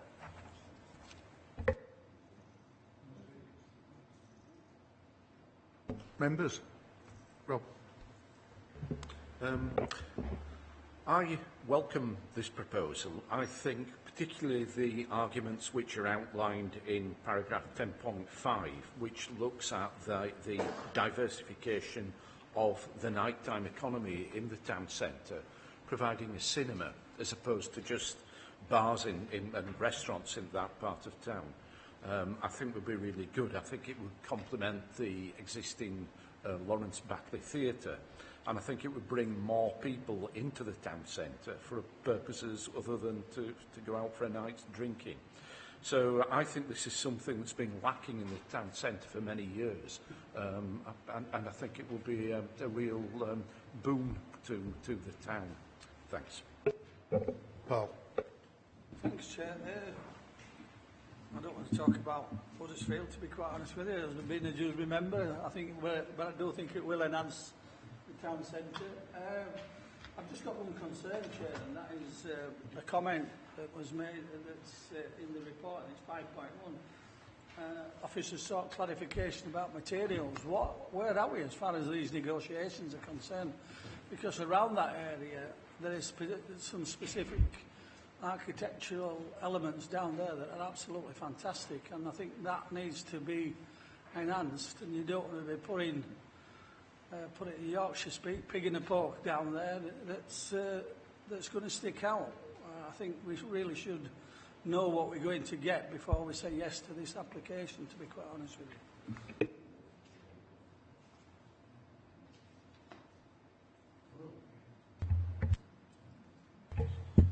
Through you, Chair. Thank you, Councillor. We do have some indicative images of the material that they are intending to use. We do have some images, so here is an example of it. Obviously, it wouldn't be arranged such as that, but it is an aluminium cladding.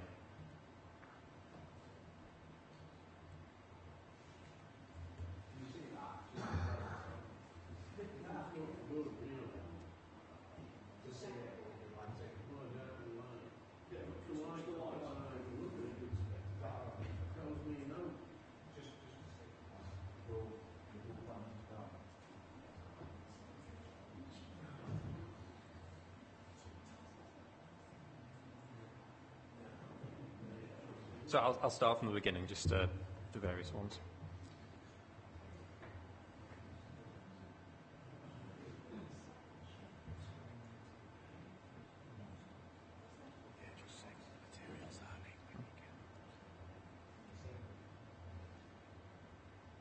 These ones on here are aluminium cladding, each one just in simply different colours and arranged in different ways. Chair, can I just make a quick comment on that? We've had these conversations before, and I know we had it up at the site above the ring road. Either they fully complement or try to actually become part of them. What you're saying here is then that this is a new building and it's trying to complement the surrounding areas. Is that correct? Through you, Chair, there is a balance that needs to be met with this one. Too heavy a material would increase the mass of that structure significantly higher. Ultimately, this is a functional feature to serve the cinema. It won't have windows or anything along those lines. Is that on Zetland Street or whatever it is, across from the university? Because to be honest, if that is, then it would probably fit in quite well, because the university is very modern architecture anyway, isn't it? So, to be honest, if that's more or less facing that side of the university, to me, that will fit. That'll fit quite well anyway, because it's quite modern. If it's the other side, if it's that sort of side of Kingsgate, then maybe it needs to be something a bit more fitting. So it'll be fronting closer onto Zetland Street here, approximately along the line. Whereas from the Shorehead side, it would be set approximately 25 metres in. So it will principally be around this area where the I presume you'll solar see it panels. more on the Shorehead you would see it side. more on the Zetland Street side than the Shorehead side. Right. I'll go back to the section. Right, okay.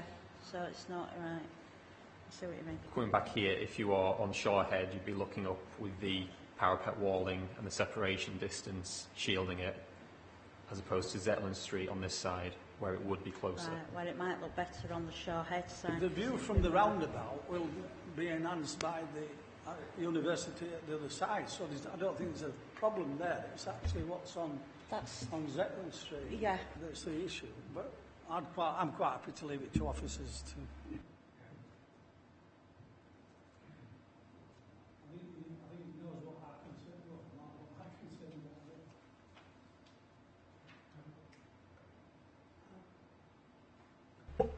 Thanks, Chair. I can see that as far as Kingsgate is concerned, that this proposal is a good use of the space of House of Fraser. And I think it does all work better as far as Kingsgate are concerned, in terms of providing the cinema here and the food outlets, etc. And it is closer to other existing food outlets and the university and things like that. What I presume is that this application supersedes previous applications, and that plans on Cross Church Street won't come to fruition, which gives me some concern then about what happens to Cross Church Street. But also, I'm not quite sure about the highways access, because at the moment it's partly pedestrianised, the road outside this entrance, and I'm not quite sure how people will be dropped off at the cinema or coaches arrive or whatever. Through you, Chair. Steve Sampson, Highways Development Control. We've actually asked for that information, but it came at such a stage that the applicant couldn't provide that. So what we were content with from our point of view is a condition that for a management of the centre condition that we're part of, and for any measures that are required in terms of regulating the traffic flows, that we can address them at that stage, because as you say, the drop-off and the pick-up facilities are pretty. It may be a gyratory effect down King Street, however, but there's other ways of mitigating that in terms of offsetting it by the parking regime within the centre. But there may be an area there that might be used for the drop-off or the charging regime. There is work to still be done in that area. Thank you, Chair.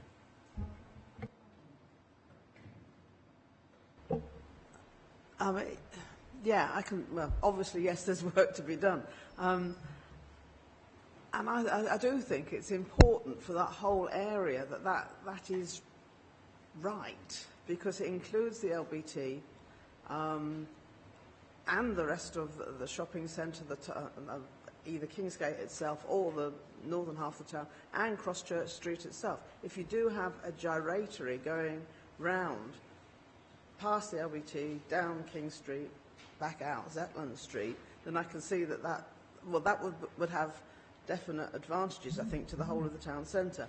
But I think that then means that things like the pedestrianisation of King Street is lost. So I think it's a real important issue, this, and I'm not quite sure if we should leave it to officers. Sorry. Sorry, Chair. I'll start again. Our concern is actually creating that gyratory. We wouldn't want that because, as you say, King Street at the moment is pedestrianised. It's pretty much uncontrolled by a few signs. If it becomes necessary to control that, more stricter measures would be required, i.e. cameras and such. We would want all the vehicular access off Zetland Street and turning round at that point. Back to its location, in terms of the car park, we want to know is that going to be a charged car park where it's refunded to people using the cinema or not.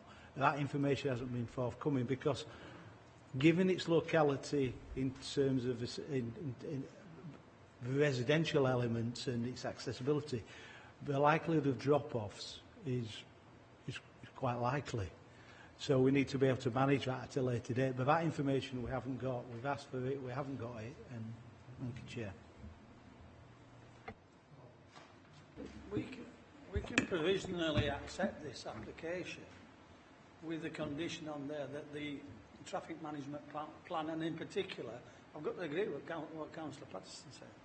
The pedestrian management plan, to be quite honest with you, comes back to us for us to agree. It's possible for us to have that as a condition.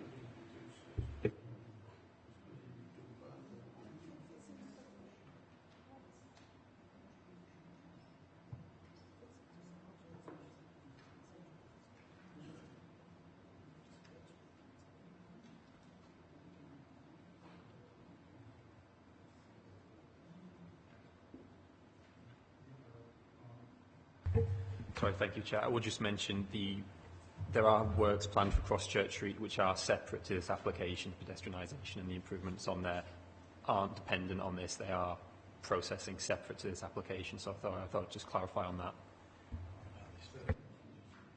One thing as well is, if you look on the recommendation number 1, it says to secure a financial contribution for the improvement of the local highway network and or public artwork as well. No. Which has and or both, which members' views? I just think this fits. It does fit in nicely, but it has to be managed. I mean, I think all this access needs to fit in nicely with everything else that we hope will happen in Huddersfield Town Centre. And I am worried about that, both pedestrian management and vehicle management around that not proposed gyratory, but that potential gyratory. And I think I would like to do what Councillor Kane suggests, that this particular condition comes back to us. Councillor Firth. Thank you, Chair. I think really when these plans come to us, they should all be wrapped up. Car parking and everything should be there, so we know what we're talking about. I quite agree with both with Councillor Kane that it's got to be looked at as a separate entity now. So we've got, on one hand, we've got the leisure centre, which apparently is going to be part cinema, etc., which is going to attract a lot of cars anyway. I mean, more people going there. It's funny, but when you put a cinema there, they all go in the car, you know. So we really need to know what size the car park's going to be. Is it going to be a chargeable one, or do they get half the money back when they've been into the cinema? I don't know. We don't know this. So, you know, I agree with what they're wanting to do, but I think, like everybody else is concerned about the cars and the pedestrian movement down there, we need to look at that as a separate entity, bring it back as a separate entity. I can agree with first part, but, you know. The one thing I'd hate is that car park charges go on and then people say, bugger it, I'll go to White Rose. Right, that's right, yeah, correct. Rob. Related to car parking, the Kingsgate Centre has obviously got quite a significant car parking facility. It would be interesting to know what is proposed about how that's going to be used in the evening, as you say, about charges and things like that.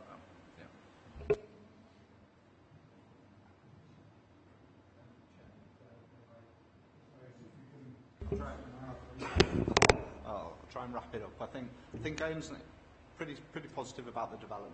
The impacts are the comings and goings, and whether it impacts on those wider aspirations of improving the pedestrian experience and dealing with taxis that come through the town and drop-offs and pick-offs generally. It does need to be worked through. There's no issue about that from us. I think you probably have enough to say, in principle, you're okay with the building, the design, the use.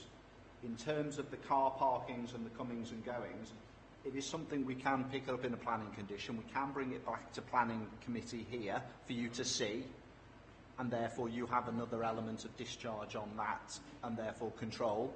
I think the message is quite loud and clear around that positive work that's been done on King Street down to Zetland Street, that upgrade of the pedestrian experience down there, the investment the council's put in.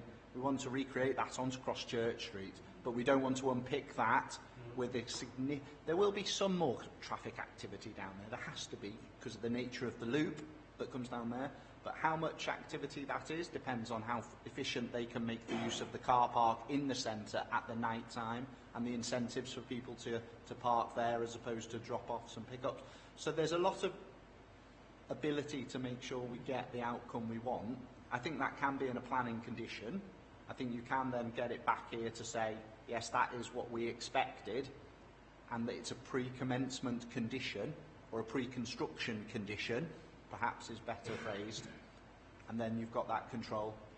And then we move on with this project because we want the investment in the town as everybody does. It's a good scheme. It just needs to work properly for all those reasons you're making, Councillor Patterson and Kane et al. I'll move that. Right. It's being moved by Donna, seconded by Councillor Pinner. Call those in favour. Please show. 7-0. Want to break for 5 minutes, so if you want to... There's some tea and coffee at back as well.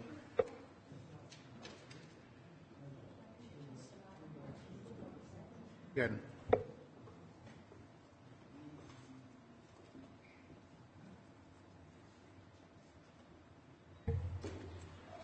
Thank you, Chair.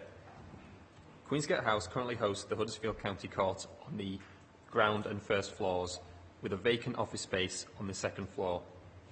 The application seeks a change of use of the whole building to teaching space associated with the the University of Huddersfield. It will be occupied by the School of Human and Health Sciences with ancillary services.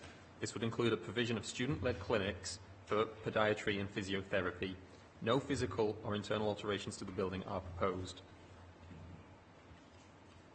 So this is just taken from the edge of town centre, just with the court building to my left. And this is Chapel Street to the rear. I will just point out a basement garage with car parking for 23 spaces.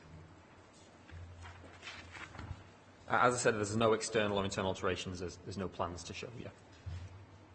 The site is within a priority employment area, with 2 out of 3 floors currently occupied by an employment-generating use. The second floor office has been vacant for in excess of 5 years. The proposal is for teaching accommodation, which will provide employment for teaching and support staff, including administrative officers, along with the benefit of educational development. Officers therefore consider the proposal to be an employment-generating use. The applicant has stated that approximately 30 jobs will be supported by the proposed use. This is considered comparable to the building's existing use. The proposal seeks to exchange 2 employment-generating uses for a comparable other. Planning cannot be involved in matters of competition or private legal matters between landlords and tenants. Therefore, the principal development within a priority employment zone is considered acceptable. Turning to local impacts, no external alterations are proposed. Therefore, there are no concerns on visual or residential amenity. Regarding highways, the existing proposed use are considered to have a comparable demand. The site has 23 dedicated parking spaces, as well as parking on Chapel Street and is adjacent to Huddersfield Town Centre, which are considered to suitably serve the building. An area of land within the site boundary is to be secured via Section 106 to secure future improvement works to the ring road as part of this application. Concluding on the above, officers recommend approval with nothing further to add, Chair. We have Hannah Gray, who's objecting on behalf of the Ministry of Justice.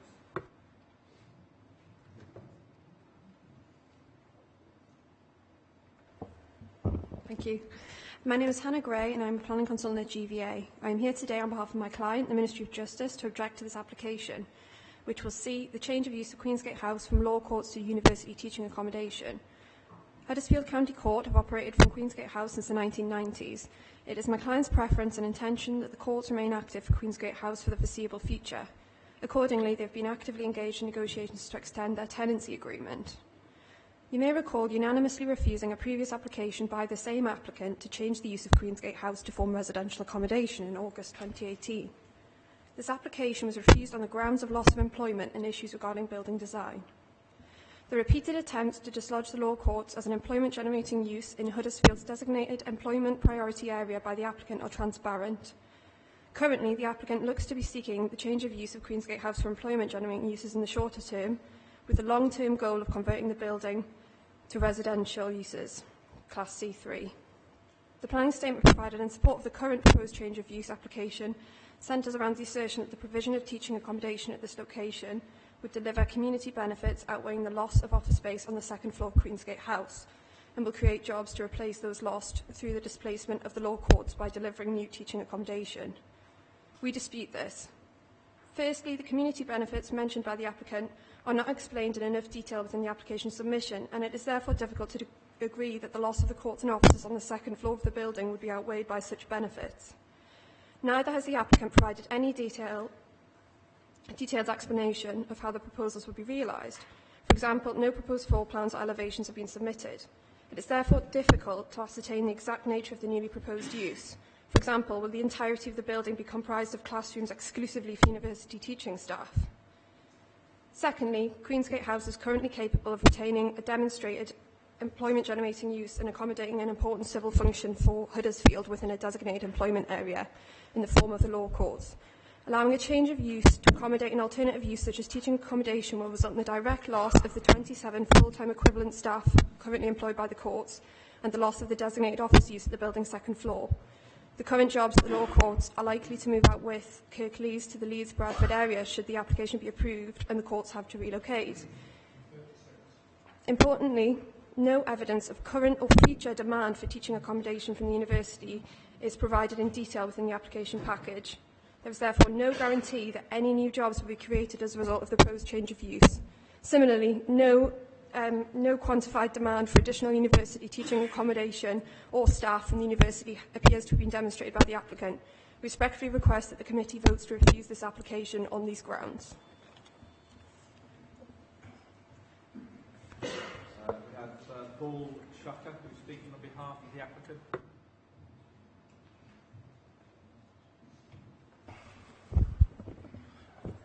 Afternoon, committee. The applicant welcomes the officer's recommendation for approval, which has been secured working closely with the planning officers to secure a future use for the building. We understand that the application is before you today at request of members giving consideration of previous applications relating to the building to secure its future occupation. Normally, an application for change of use of this type would not be put to strategic committee. In light of the recommendation, I'm going to briefly outline the context for the application, so supporting the comments made to the officer's report. Essentially, the application has been submitted given the uncertainty around the future occupation of the building by the County Court, given the Ministry of Justice lack of commitment to a long-term lease and a lack of interest in the building from other office-type uses. Previous applications for the conversion of the building to student accommodation have also been submitted for this reason, but were unsuccessful. This has caused the applicant to consider alternative uses for the building in response to the lack of interest from traditional office occupiers and successfully secured interest from the University of Huddersfield to accommodate its highly successful School of Human and Health Sciences. This is a key research area for the university, which prides itself on world-class research excellence worldwide. The university has also entered into heads of terms with the applicant to acquire the freehold of the building, securing its long-term future for an employment-related use.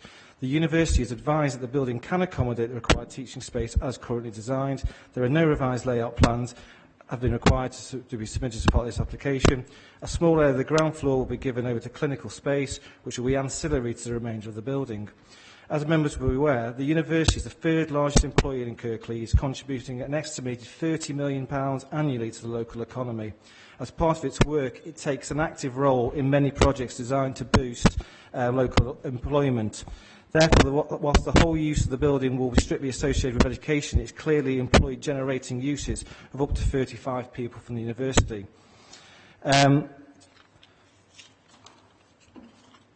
The County Court occupies the lower two floors of the building. The lease expired at the end of 2017 and is currently on hold, is holding over. Negotiations have been ongoing since 2017, but no date to the County Court is only seeking to short-term leases with only a 3-year break clause. These uncertainties are creating uncertainty around the future occupation of the building. This does not provide certainty, and the applicant has submitted a long-term solution for this building.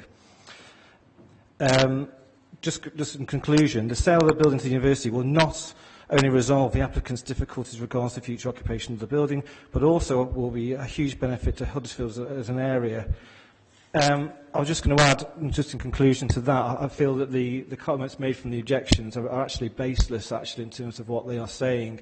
The scheme in front of you today is completely policy compliant, and as the officer's recommendation confirms, it's not the committee's position to discuss tenant and occupier issues. So therefore, we'd recommend, given it's a policy compliant scheme, you run with the recommendation the officer's made. Thank you.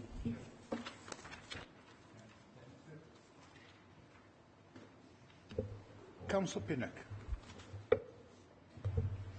Thank you, Chair. I think I can agree with the officer's recommendation, except for one thing, and that is the county court, which I know it's a sort of slightly tricky issue in terms of planning, but can the application be done with the county court still there?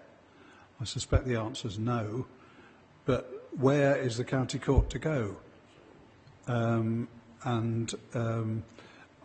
This is a matter of public policy, it seems to me, not necessarily planning, but I don't think we can avoid it. So I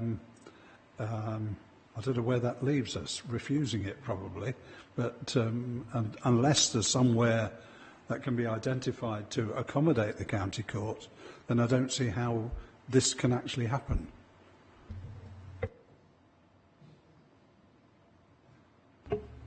It's very difficult, that, Councillor. I think you answered your own question at the start where you said it's probably not a planning matter because the application in front of you is it a change, what's the change of use? Is that acceptable? Start with the development plan, any other considerations, and they have to be planning considerations, so I think you can't necessarily say court has to stay because it's about this application.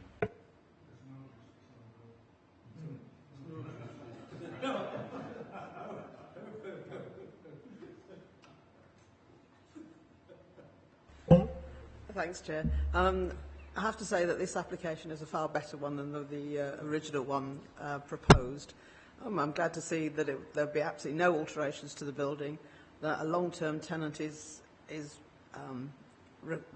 expected, which means that I would agree that sort of tenants coming and going means usually a deterioration in a building, and it ends up being a derelict building on the edge of the ring road in a very prominent position. I think that this proposal could maintain this as it's not a wonderful designed building, but it's a reasonable one on the edge of the ring road, and education use is is consistent with the other university buildings and Kirklees College as well around the ring road. Though I'd hate to think that the whole of the university surrounded the town centre at one point. But no, I think this is a far better proposition, and I don't see any grounds for refusal.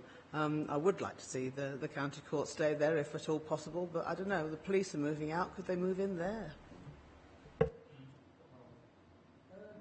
Comment, Councillor Pinnock's sort of comments could be answered on 10.2 anyway. But the issue, I think, is that what Councillor Patterson has just said, that nothing's going to change. We don't know that nothing's going to change inside. So, because we haven't got any designs, and neither should we have any designs, because this is an application for a change of use. So, I'm quite happy to move it, Chair.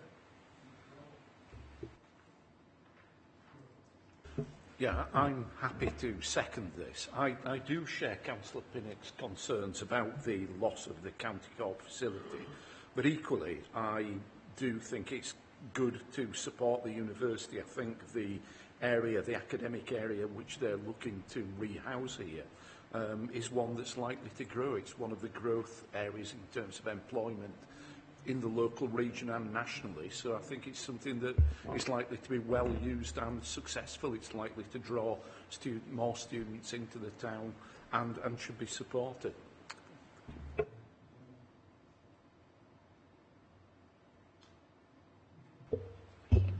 Thank you, Chair. While I support this, I would like to ask the question, could the county court and these people not live together? One could use the front door and the other could use the rear entrance. That isn't a problem. It isn't a problem to me. You know, mind you, I come from Home Firth. We don't have problems like this. Thank you. Any more? Right. It's been moved by Councillor Kane, seconded by Councillor Walker. Those in favour, please show. Against? Abstain? I voted for it. Yeah. 2 abstains. Right, next one, item Approved. 12, withdrawn. Do you want to shout that score out, Deborah? That previous application was approved.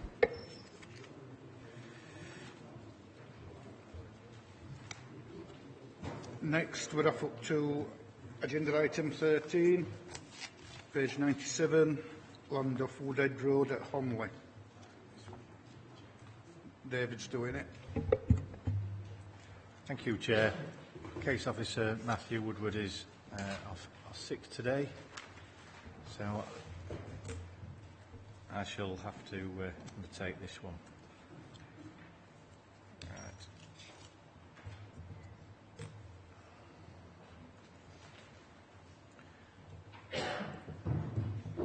This is a proposal submitted for full planning permission for 62 dwellings. The site is located off Woodhead Road. The site measures approximately 2.8 hectares and borders open fields to the east, Robinson Lane to the south, and a number of dwellings and Phoenix Works to the north. Woodhead Road runs along the western boundary at a higher level. The site is allocated as provisional open land or POL land in the UDP and forms an eastern portion of a larger housing allocation which is referenced H129 on the Kirklees local plan that is emerging. Here you can see the housing allocation.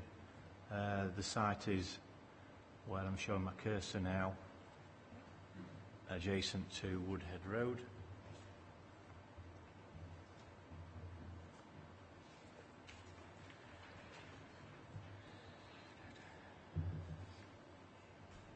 The principle of development is considered acceptable at this current time against the UDP policies, given the lack of 5-year housing supply that has been tested previously at appeal on subsequent sites, POL sites, and members will be aware of that. This application was presented to the committee in October, where committee deferred the application at the applicant's request, where they requested to address the Section 106 requirements and address the master plan policy, PLP 5, which is in the emerging local plan.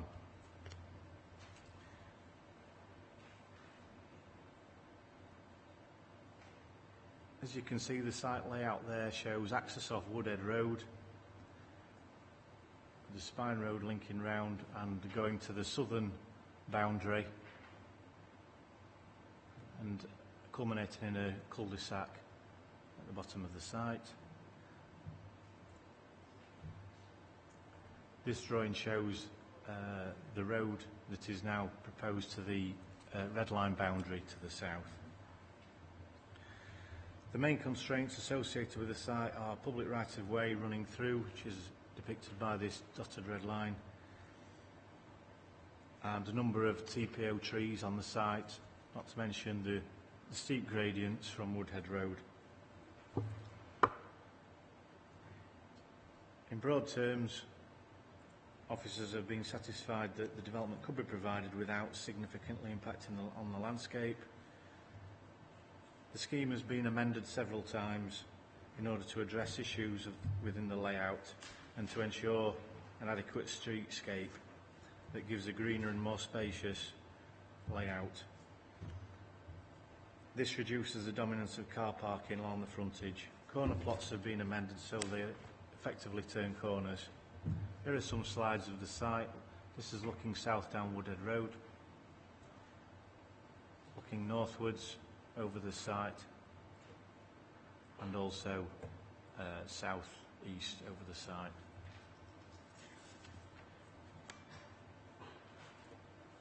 Here are a couple of visuals from the opposite side of the road.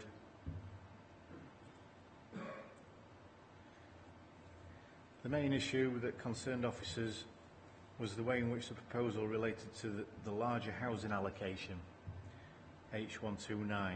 In order to ensure that the allocation can be delivered comprehensively and in accordance with planning policy,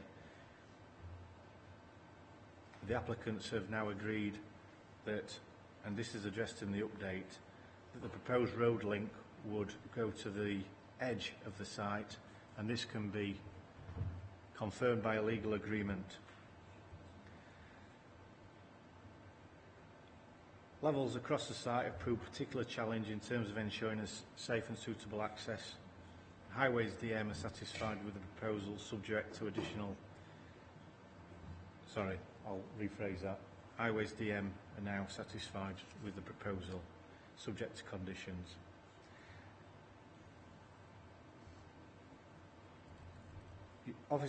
Members will see within the update, it's now recommended that approval of the application be delegated to officers in order to finalise the drainage details. The LLFA is satisfied with the principle of draining the site, but further details about flood routing and some of the infrastructure for drainage would require slight amendments.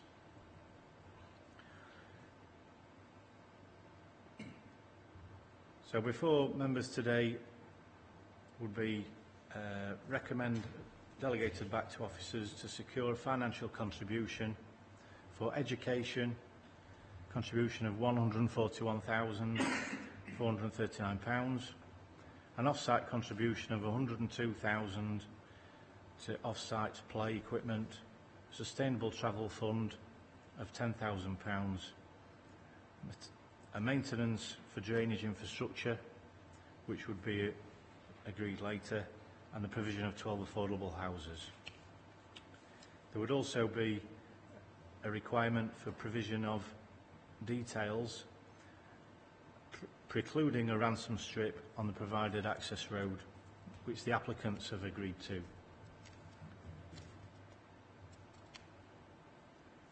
Officers are satisfied that the legal agreement would be acceptable and will comply with all regulations and comply with paragraph 56 of the MPPF and compliance with the master plan policy. That's all, Chair. Thank you.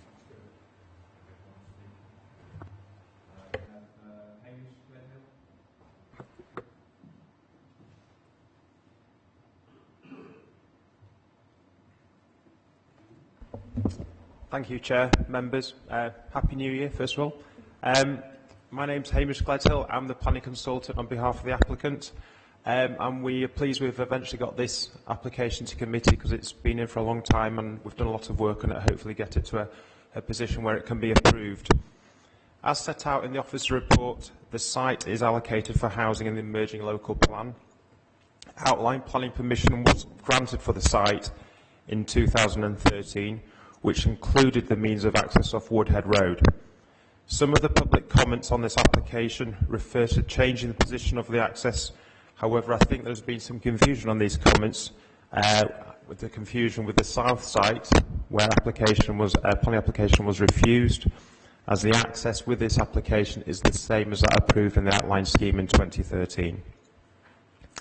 The committee report and update sets out how the development will provide a full set of contributions for education, public open space and off-site play equipment and affordable housing.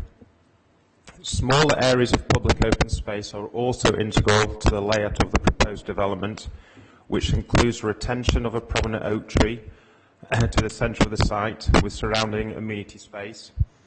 The public right-of-way across the site will be improved to create a green wildlife corridor. The footpath will be enhanced by planting a mixture of wildflowers, shrubs and low-level bushes on either side of the footpath. The footpath will provide access to the retained woodland to the north of the site, which will be more easily accessible and can be used for informal recreational purposes. Finally, a green landscaped area aids the permeability of the site, linking the entrance to the centre of the site. This is enhanced with a meandering footpath and a trim trail with equipment which further improves the amenity value of the proposed development. As set out in the report, the proposed development has been designed to reflect the environmental and ecological constraints on the site to provide a well-designed scheme that reflects the character of the area and has a minimal impact on landscape character, and we hope you will support this planning application. Thank you. Members. Councillor Kane. Chair, can I just say well done to the committee on this one, because we held out on this to get the best possible application we could, and to officers too. I'm not just saying members. We was about 18 months ago given an application that I don't think any of us could have accepted. And now 18 months on, we've got an application where I'm pretty sure all of us can accept it.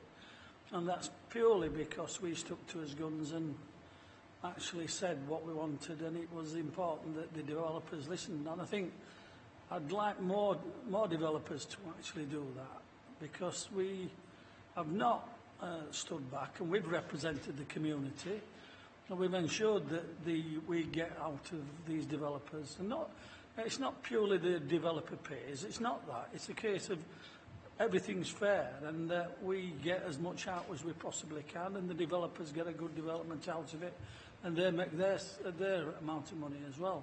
But it's really, really important for people to see that this planning committee is run in such a way that we do get good developments, and we do get the contributions. So I'm quite happy to move this, Chair.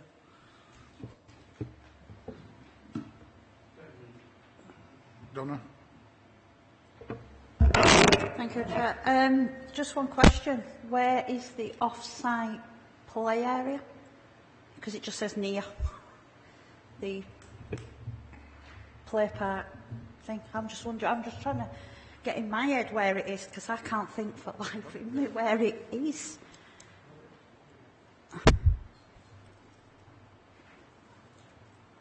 Because it says off-site. Through you, Chair, it's the financial contribution would be off-site equipment. I don't think that's been nominated as yet. Right, because it says near one, and I'm trying to think where there is one near, and I'm thinking, okay, where's nearest play area to that? Andrew.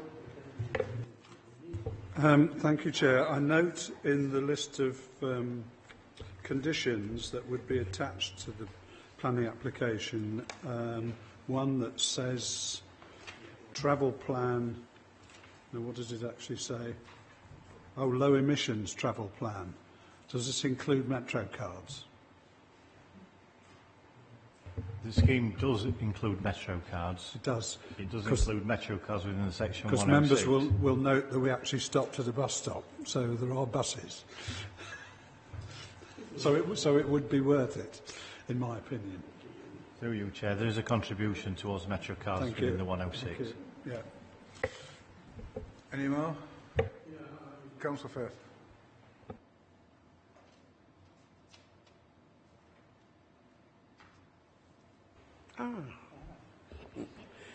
Yeah, through you, Chair, I'd like to ask, is there going to be a play area here? Because there's enough houses, there's going to be enough children to generate a play area to keep them off two major busy roads.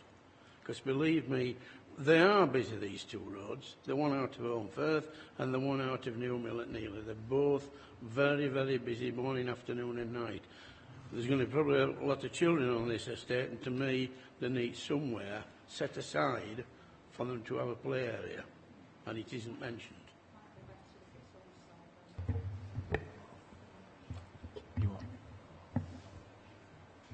Yeah, we can take that forward and ensure that officers recommend that goes into the half of the allocation, of the housing allocation on the other site.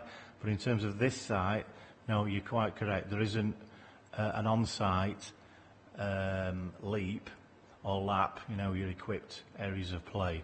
But there is substantial areas of informal open space. It's not particularly shown on this plan, unfortunately, because it's just to the north of that row of terraces. And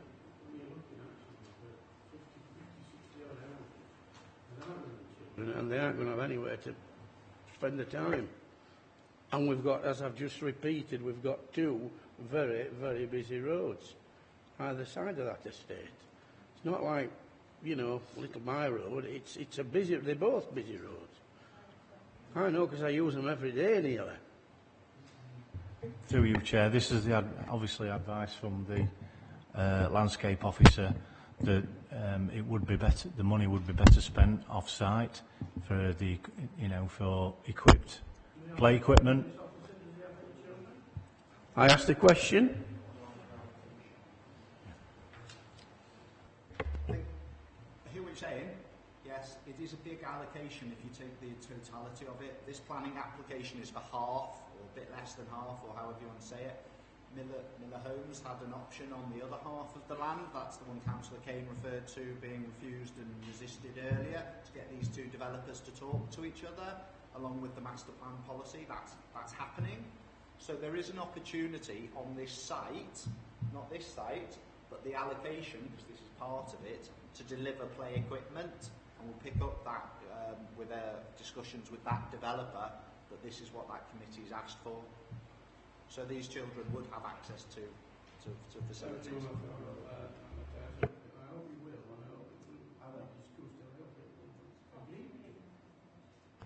So, look at the size of it, there's loads of space on there. Yeah. Going forward. This has been moved by Councillor Kane. Do we have a seconder? All those in favour, please show. 7. Yeah. Approved. Next one on page 121, Ekmond Whiteley Road. That's being withdrawn. Hurrah. Next, it is a position statement. Site visit this morning.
No.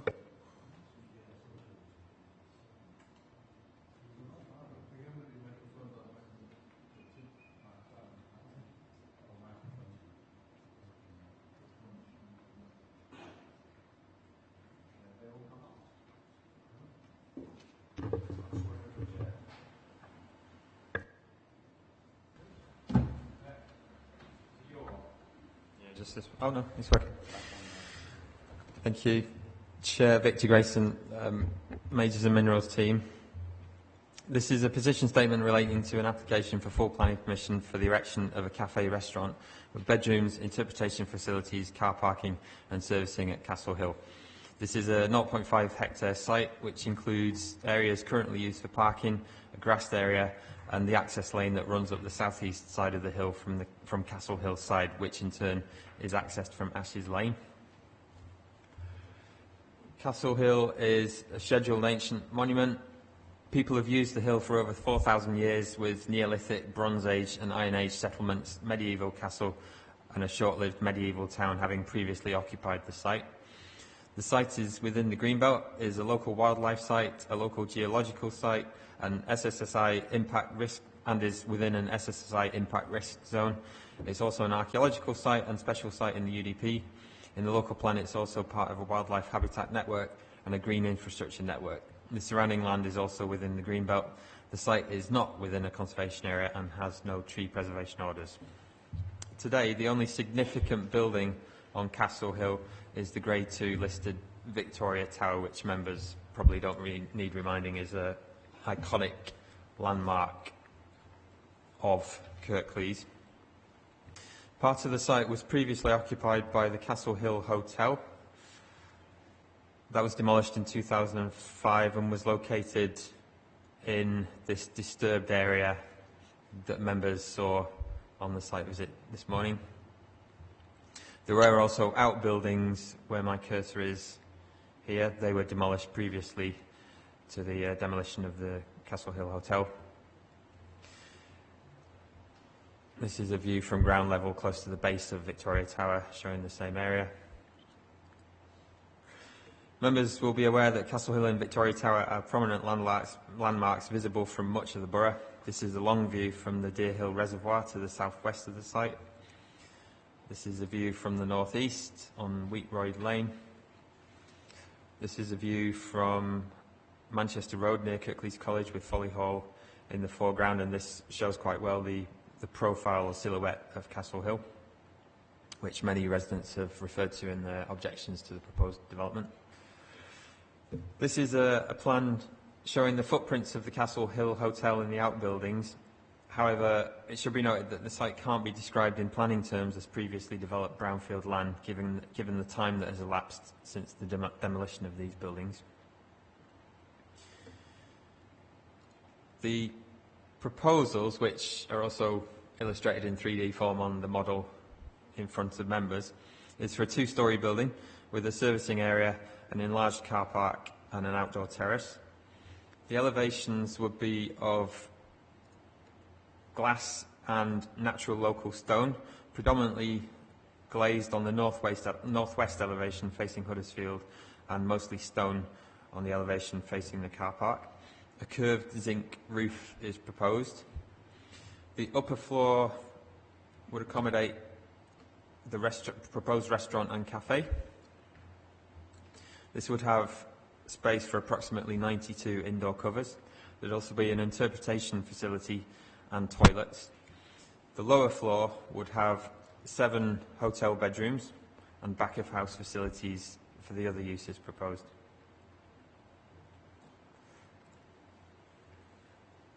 The lower floor would be partly below ground level, so the hotel rooms would look out into a sunken terraced area. Photovoltaic panels are proposed to the curved roof. These are obviously end-on elevational views, and in the lower elevation, elevation 4, you can see Victoria Tower in the background.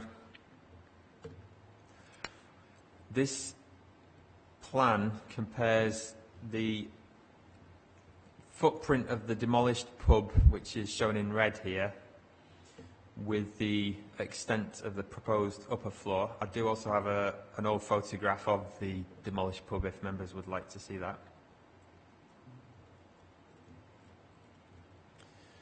And this image illustrates the sunken terrace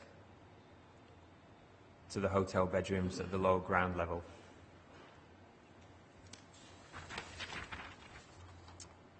So in terms of the principle of development and land use, and I will stray into related design and conservation issues here, the proposal raises 4 key issues. Firstly, the question as to whether or not development in the Greenbelt can be accepted.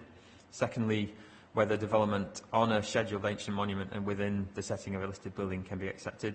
Thirdly, whether the introduction of town centre uses to an out-of-town site such as this is appropriate. And fourthly, whether the proposal constitutes sustainable development. On that first matter, MPPF paragraphs 143 and 145 state that construction of new buildings is inappropriate in the Greenbelt, and that inappropriate development is by definition harmful. The applicant will therefore need to demonstrate that very special circumstances apply and that they justify development in the Greenbelt. Officers believe this can be done for a smaller scheme, but hasn't been demonstrated yet. We're yet to see full details of site management, the interpretation facility and public access to the toilets, which would help to demonstrate that the public benefits constitute very special circumstances that justify development in the Greenbelt here. On the second point, the current proposal, due to its size and design, is considered inappropriate for this site.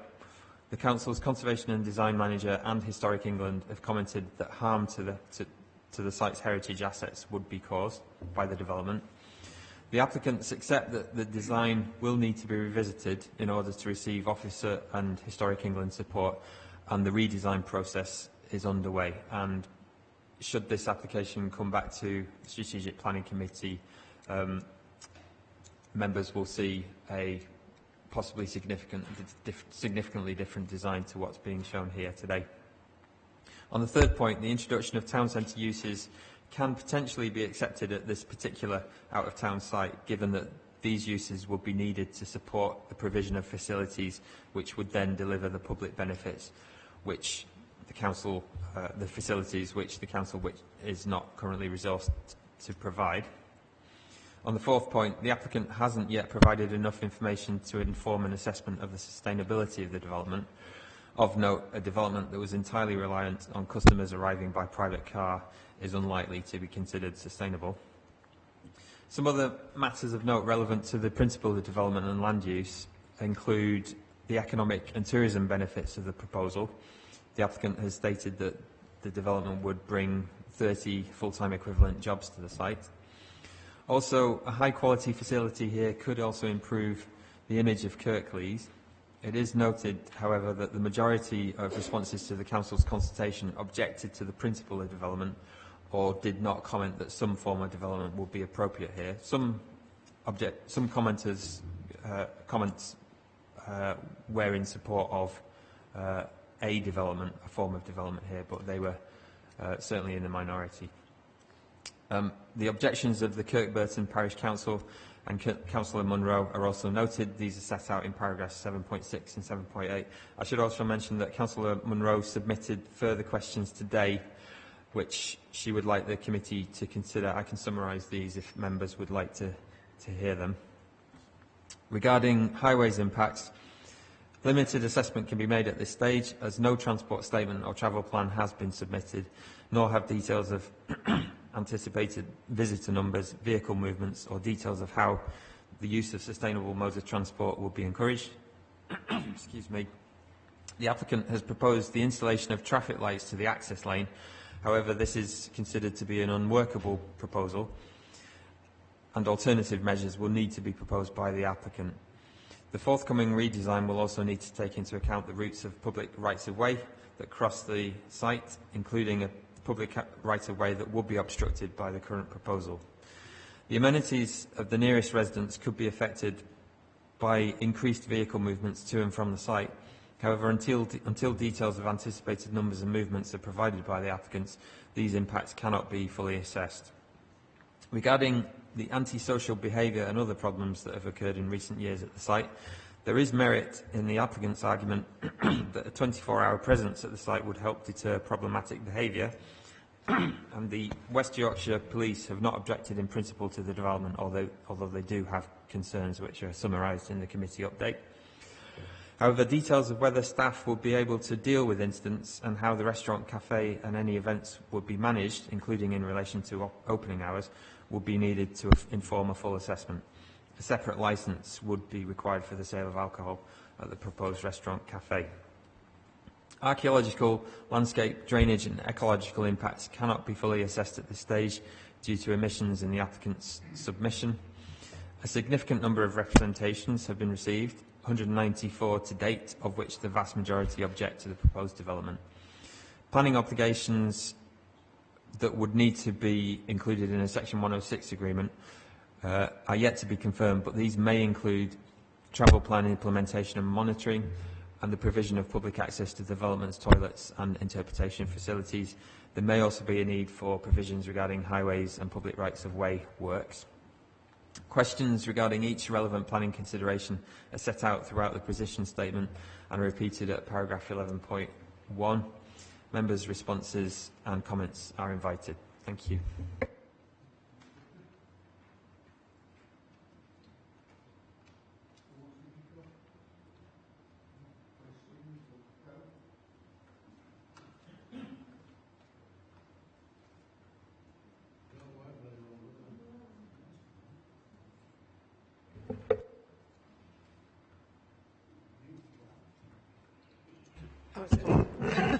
Fine, yeah, thanks. As a comer in of 40 years standing to Huddersfield, one of the first places I've ever taken visitors to has been Castle Hill. I mean, it is an iconic spot for showing people your new town, or the town. You can see the whole of Huddersfield laid out from up there.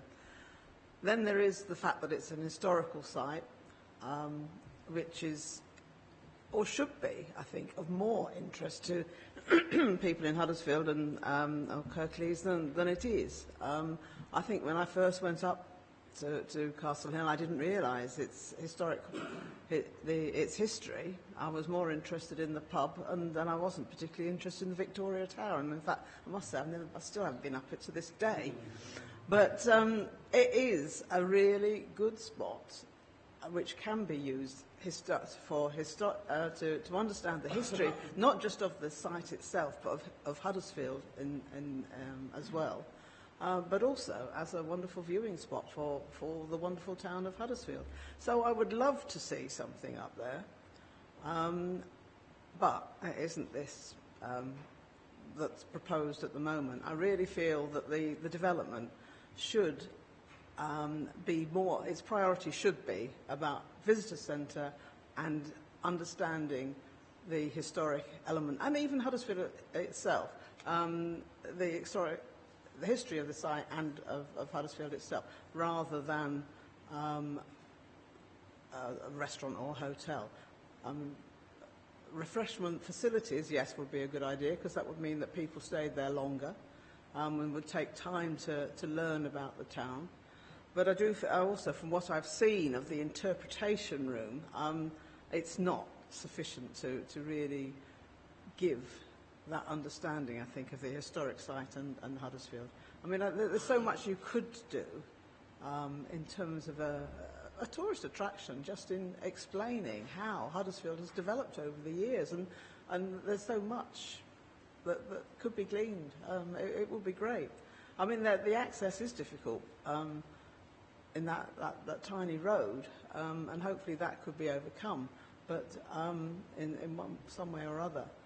If only because people might have to walk all the way up to the top or something, I don't know. But I would love to see something back up there, but it isn't this particular design.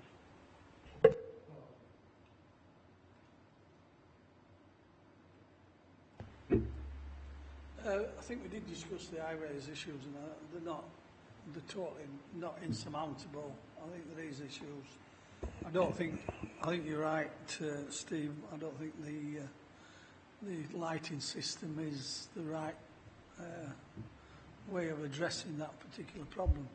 But I think we have a bit of a problem here in that I'd like to know, when was the pub knocked down?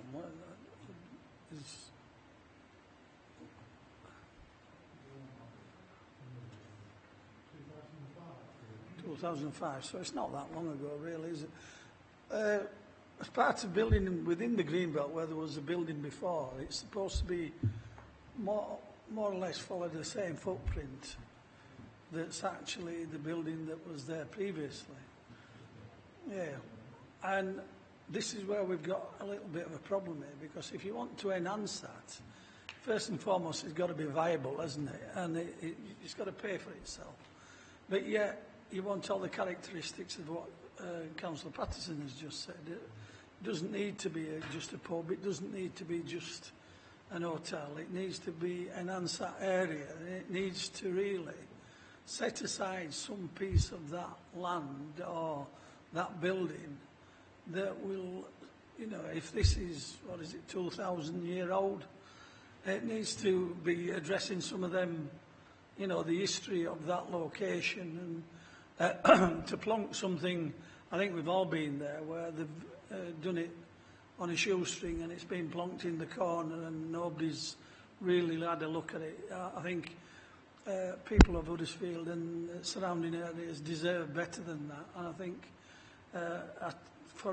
I'm quite happy to, we're not supporting it today, but I'm quite happy to say I'd like to support it but with the enhancements of a proper tourist sort of centre in there that is not just set back and nobody ever sees, and you know there's a few odd paintings here and a few, because I'm sure there's other people, Historic England and other people would love to get involved in there. Should there be something set aside for it? And I think apart from that, I think it would be wonderful for. I have to say though, as a Dewsbury member, it's the first time I've ever been up there. It is a wonderful view. I apologise, but I've seen it from many places, but not from up there. But yeah, considering all them other issues that I've raised, I'd like to think that I could support it, and a good application comes in forthcoming these comments. Thank you.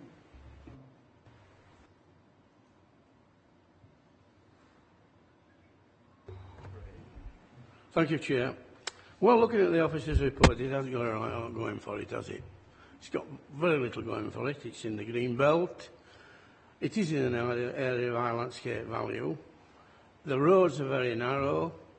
Officers don't think the traffic light system is going to work very well. I've got to agree with them there. I don't either. And you've got to remember, which a lot of you people don't know about, we've got a burial site at the other end of that road, and that road is very, very busy, and it's a very narrow road. You can barely pass two cars. I use that road quite often because I go to church in Almonbury, so I go at least once a week on that road, and it's always quite busy. And it's busy in the morning, it's busy in an afternoon, and it's busy in an evening. It's another shortcut and another right run to Honley from other side of Huddersfield. Cuts out all the traffic lights and, let's be fair, all the speed cameras. That's one of the things they go that way for. But no, if you're going to build something there, thinking about it, a very small museum might be a good idea. But I don't go for a big restaurant come hotel. I mean, when that hotel was built originally, you know, or the pub was built in 1840, I don't think there was such a thing as Greenbelt in them days, and they probably didn't get planning, but probably just built it, and that was end to it. So, and it sufficed while it was there. But you've got to remember this: 2005 is it when it got pulled down? In those 13 years, just think how the amount of traffic has doubled and trebled in that time. It was bad enough going up there in 80s. I used to go occasionally. It was almost busy, and you'd always be very careful going down that road, and it was better going at night because you could see headlights coming up. In the daytime, it was very dangerous. So as I said, it's not got a lot going for it. Not a lot at all. And I think it would be better left exactly as it is. If you're going to do something, then something to tell people where they are and what they're doing, and a little museum. They have something like that. Snaefell in the Isle of Man, they've got a little bit of a restaurant at top of there with a museum. It isn't an hotel, it's just a museum.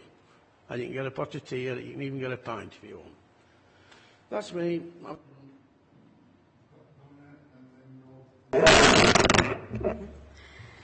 Thank you, Chair. Well, if I'm not mistaken, I believe pub were there before the tower. Am I correct on that? Thought I was. And I remember pub being there, and I don't see it through rose-tinted glasses because I remember just exactly how slightly rough it was at the time. However, I don't particularly like that. I think it's a bit too modern, too glass-fronted, too thing. But I'm not against there being something there. I think, to be honest, there should be something there. And if it was something built in a similar vein to how the pub originally was, so in other words, old stone building, and I'm not against it being a small hotel neither, with a restaurant and a pub. I think, you know, it needs... If there is going to be something there, then somebody is going to want to make some money from it. It's going to have to be a business. Nobody is going to put something there and not going to want to make any money. Otherwise, it's not viable. Why build it? But please, not that. That looks like an aircraft carrier an airport or something, and that to me just isn't in keeping with the Mounder Tower or anything. It definitely does need a transport plan up there, though. That road is really, really narrow. Always has been, and there's a lot more traffic, and I agree that, yeah, it's safer to go up on a night. At least you can see headlights, and I've been up there a lot, and I have actually been up the tower. I can say that. A lot of years ago, but I have been up that tower. So I think when it comes to sort of some sort of museum and some sort of thing, I don't know if they open the tower up maybe a little bit more. I don't know whether they can do, whether it's safe to.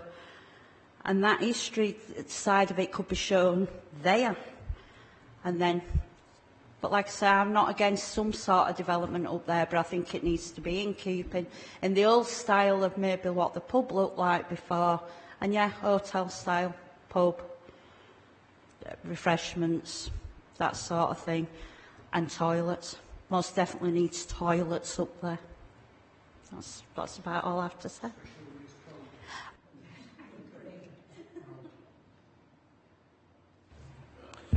Yeah, I don't think these current proposals really reflect the importance of the site. I think the comments that are made by Historic England on page 154 and 155 I very much agree with. I agree with the points that have been made earlier, that it does seem to be more about the hotel, the restaurant side of things, rather than providing an interpretive facility for people visiting the site to actually understand its really long history, because it is tremendously long history. You're going back 4,000 years, it's not just 2,000 years. Its heyday was probably in the pre-Roman period, and I think that needs to be explained along with what's happened after that, the fact that there was a sort of Norman medieval castle there as well, the later developments with the Victoria Memorial Tower and things. All those things I think need explaining, so we need to think about how that can be done. I agree with what people have said, that it would be good to have some facility up there, but it needs to be appropriate. This, I think, is in many ways the kind of key asset for Huddersfield. It's a fantastic natural feature, but also it's of tremendous historical importance. I would also like to see a lot more detail on the archaeological survey work that's been done. There is a comment in the report that further work was done last year, but the content of that report is not part of the things that we've been able to have a look at. And I think further work would need to be undertaken before any further development. In terms of the proposals for the structure, it's larger than I thought was going to be proposed from what we saw last year. Was it 2017, when it came to the Huddersfield Committee. I think its profile is too high at the moment. I'm also concerned about the materials that are being used. I think things like the zinc roof, the photovoltaic cells on the roof, things like that are not really particularly appropriate, and I think they need to be rethought before proposals are brought back to the committee. Yeah, so I'm not in principle opposed to something on this site. I think it could be a good thing if it was done in the right way, but I think the current proposals do need quite a lot of work, and I think it's work that needs to be undertaken by bodies, public bodies, who've really got an understanding of these kind of things, who can help the developers come up with something that is appropriate.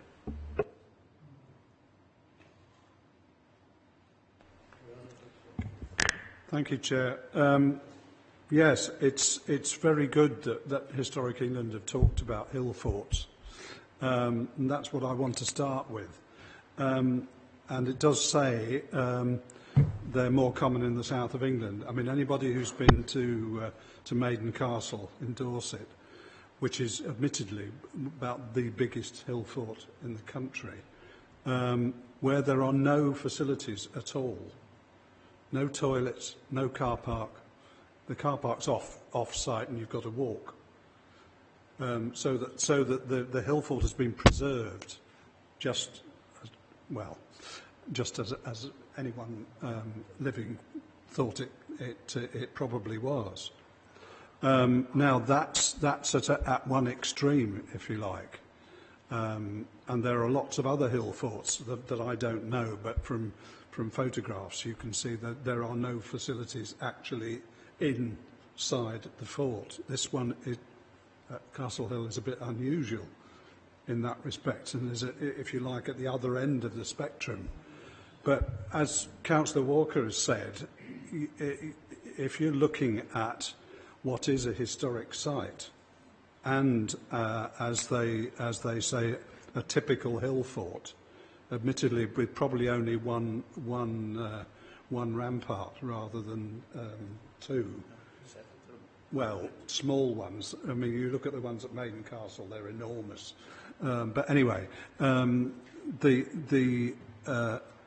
I'm not necessarily advocating that, but I think you have to have it in your mind. Do you want the thing to look as it might have looked in the Iron Age or medieval period, or are you trying to do something different? And clearly there is a road going up there which breaks through the ramparts. You can't do much about that. It's been done. The only way of getting a car park in actually on the site. But I did ask a question when we were out on site. Is it known how many people visit the site on foot, who therefore don't need a car park? You know, what's the proportion of people visiting by car or by foot? You know, that's seems to me to be something that needs to be taken into account. We do need to understand what we want the site to be. It is iconic.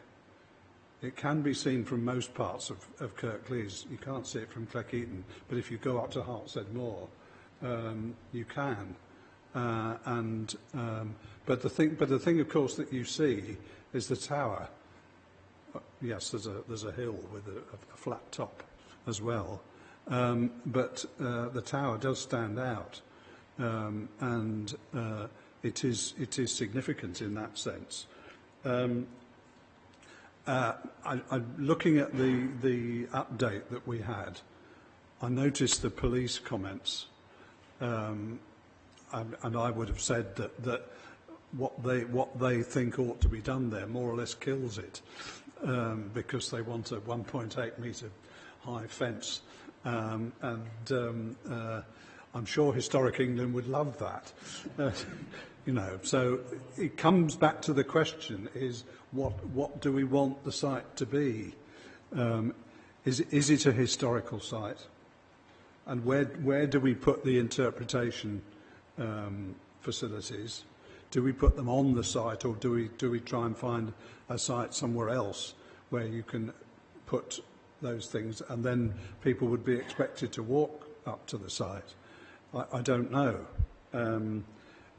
There's a couple of questions that Councillor Munro gave me, which regardless of what she's asked you, have we had a business case? I know that's an interesting question for planning committees, because the moment you start talking about business cases, you've probably got to go into private session. But how does the whole thing stack up? Because that still comes back to the point that I was making about what do we want the site to be? Do we want a business to be run there, which has obviously got to wash its face, otherwise it wouldn't work. I just wonder also the comments that were made by the Huddersfield Committee. Is that classified as a decision, or is it just noted as what they said? How much weight does it carry? There were a lot of very interesting comments made there, I have to say that. But I'll come back to the original point, and this is where I tend to agree with Councillor Firth, that what do we want the site to be? And I suspect only minimal changes to what's there at present.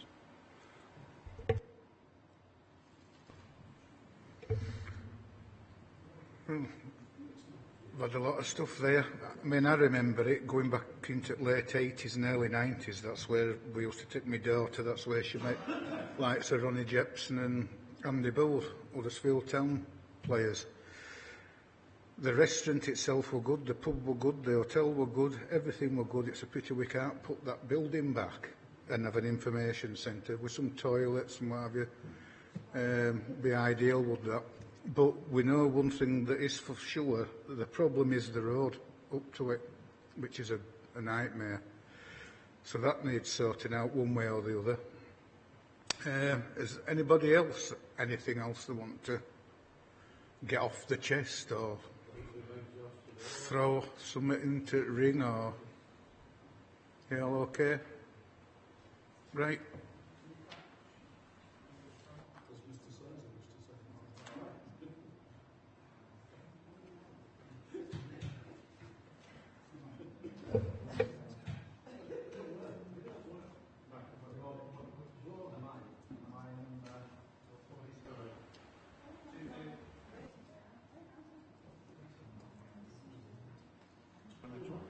Oh, there you go. Right. I think it's a really difficult thing, this, isn't it? With all the constraints, with the sensitivities of the site, the planning history, the longevity of what we're trying to do, and the outcome. Is the outcome for the committee that they want to see something up there? Yes, I think was the general flavour. Not all of you, but the general flavour. The nature of the activity that the developer, the applicants do, is that hospitality, that food and hotel and so on. We're asking them, aren't we, you as a committee, us as officers, and Historic England particularly, as well as those in the community that are comfortable with something happening up there, to have a greater emphasis for the tourism stroke visitor centre history about it. And that's coming out of meetings with the applicant. So it's going to be a blend of uses in that building. It's got to be, if you want it to happen, or you think it can happen, it can't happen without those commercial elements as you're making do. The mixes and the proportion within the building, that's up for discussion, and that's certainly being discussed, and the applicant's going to need to move from where it started to where it's viable, but it's out of their comfort zone. Don't forget, they are not museum gallery specialists. They're having to develop that skill set, and we're asking them to do it, and we want them to do it because we want that offer to be there. So it is a challenge.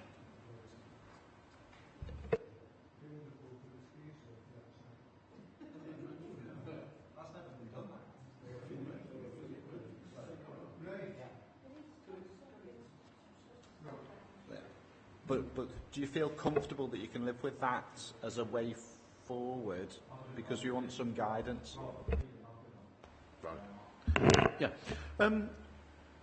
Would it be possible, moving forward, to bring together developers with people who've got expert opinion on these things? So people like Historic England, archaeology people and so on, perhaps with some representation from the local community, perhaps the local councils, whatever, to discuss in detail what might be possible on that site to get the greatest benefit from it. Would that be a possibility?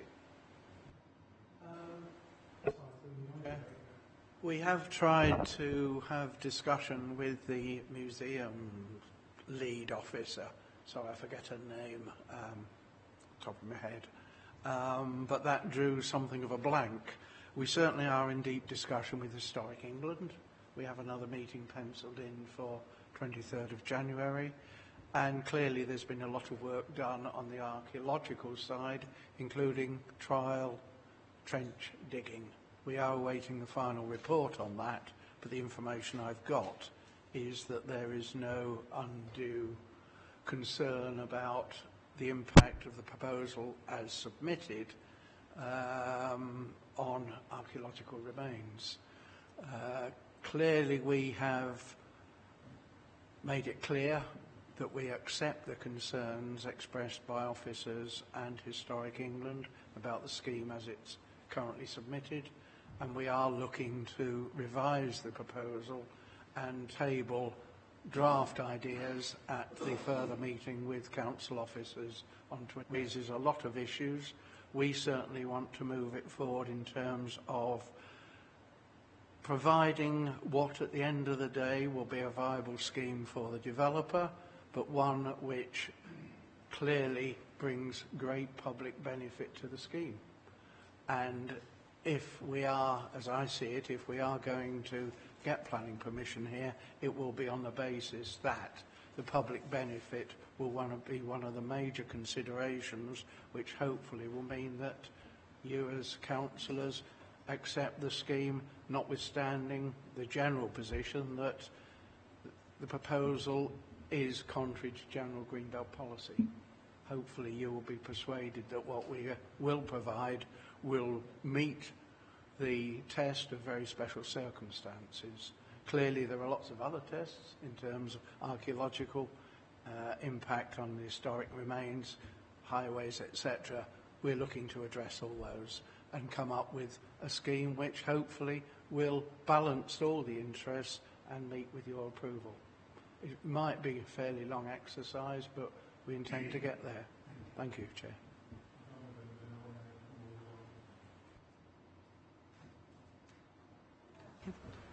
Just a really quick suggestion. It might be worth somebody talking to maybe Welcome to Yorkshire or Visit Peak as well, just for that tourism background, sort of, for just to get some sort of business proposal together as well, because then at least then you know that whether there's going to be some viability there, because you've no business unless you know that it's going to be viable. And that is a tourist attraction. However you look at it, that is it could be one of Kirklees' biggest tourist attractions. And I mean, I work in tourism and I can see the potential, to be honest. So I would suggest that you make them connections and just get some advice and get into your business plan.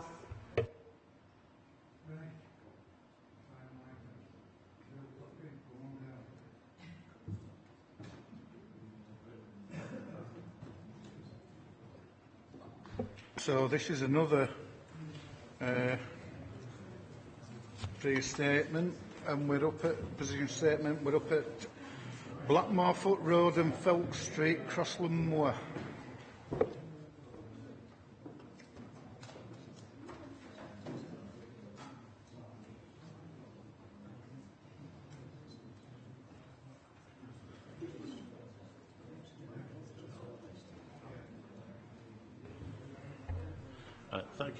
Thank you very much, Chair.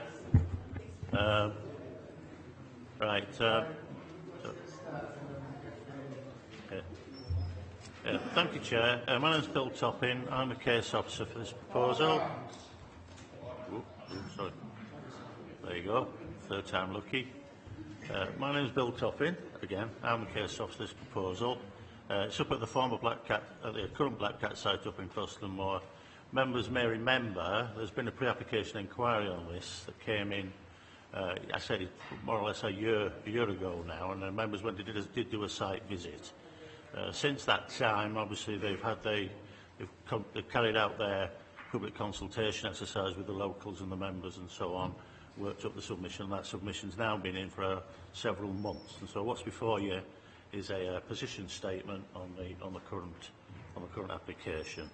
Just to remind ourselves, the site comprises an area of 29.3 hectares. It's located southwest of Huddersfield, fronting onto Blackmorefoot Road and Feltstyle Road on the in Crossland Moor.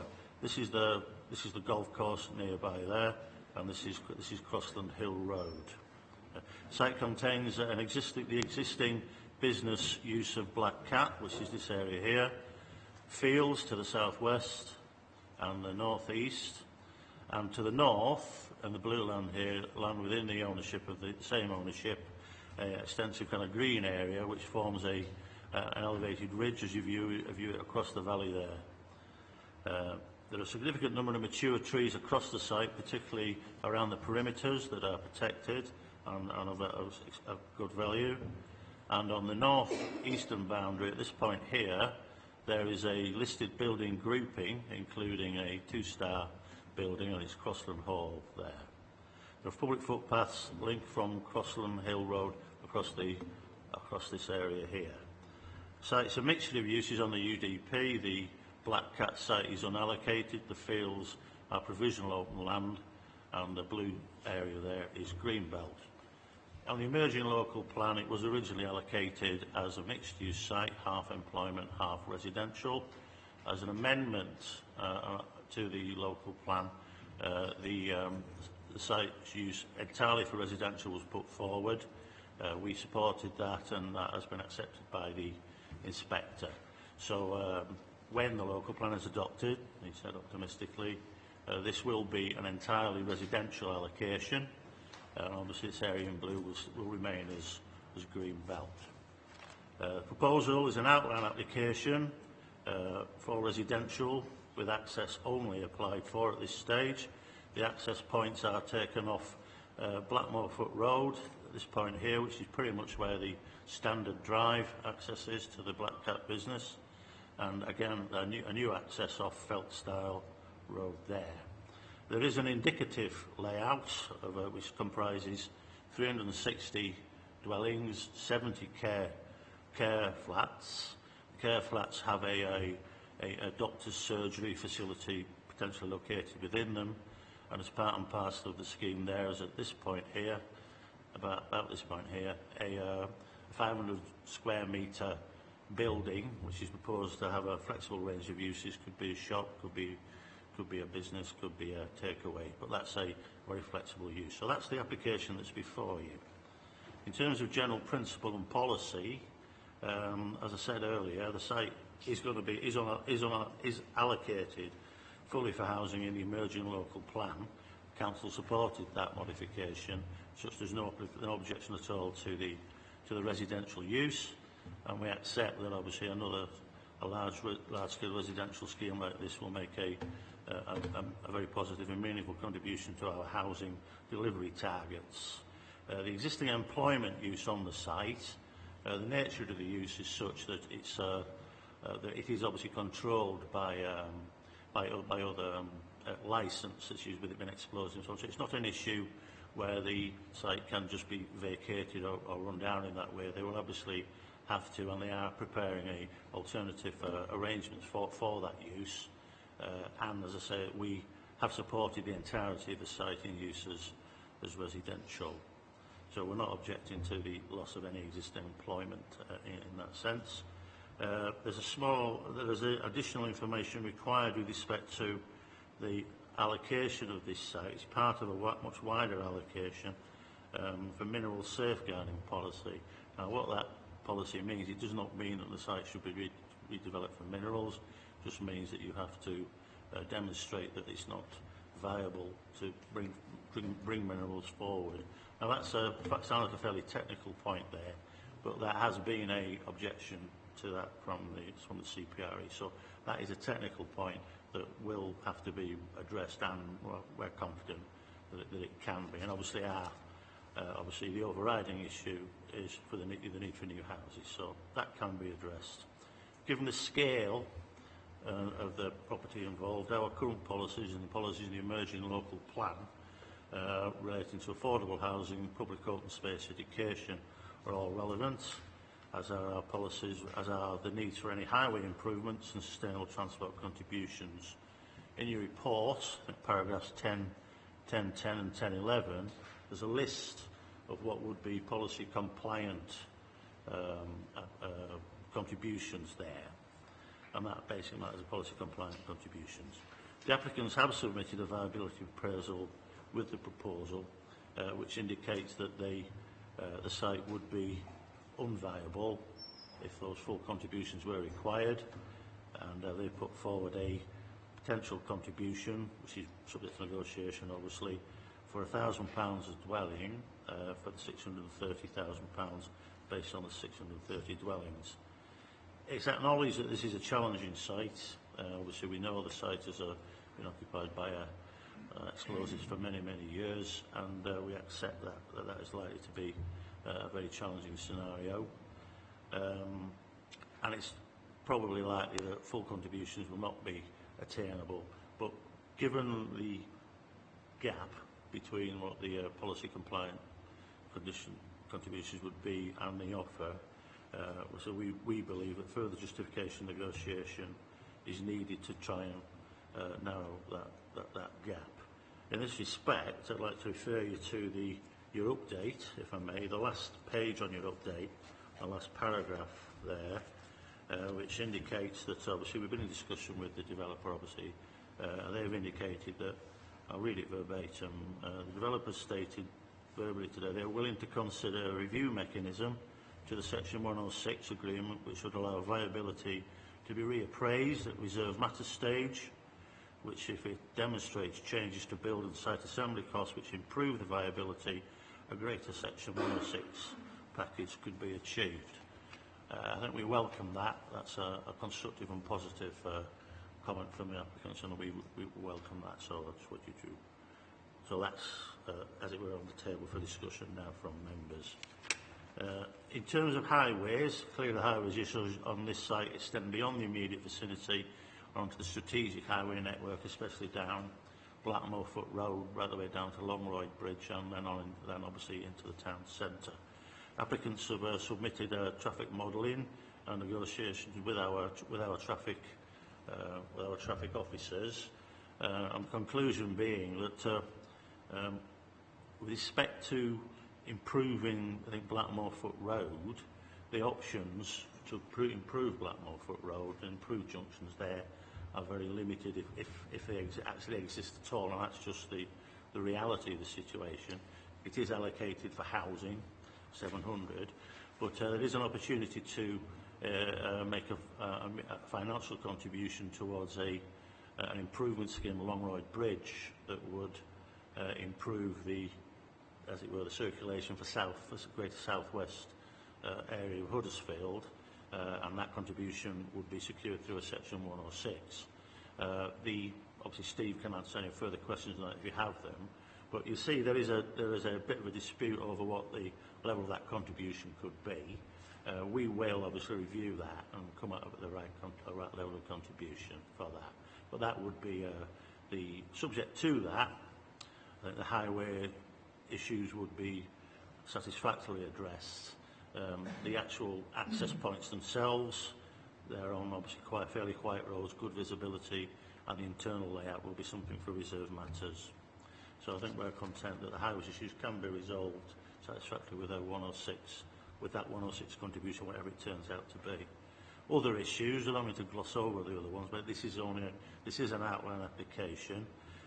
Just to say, as part of the pre-app process and obviously planning process, the applicants have engaged in a robust and comprehensive master planning exercise for this site, and we are confident, or I'm confident, that the scheme can be delivered a very good layout and a very good framework for developing the site over a period of years, whilst obviously maintaining the opportunity for landscape enhancement, biodiversity enhancement, and safeguarding the setting of the listed building. The technical issues, I think, are largely completely addressed. I mean, the drainage, clearly, they were things that would be dealt with via condition anyway on an outline application, but the drainage issues can be resolved. You see the drainage officer supports it. Other issues like, for example, lighting, for example, the information they've put in is exactly the right type of information for this site. I mean, this is a semi-rural area there, different degrees of lighting necessary are appropriate, and obviously the information they've put in these areas is absolutely spot on. So I'll leave it at that, and obviously if you have any questions or comments.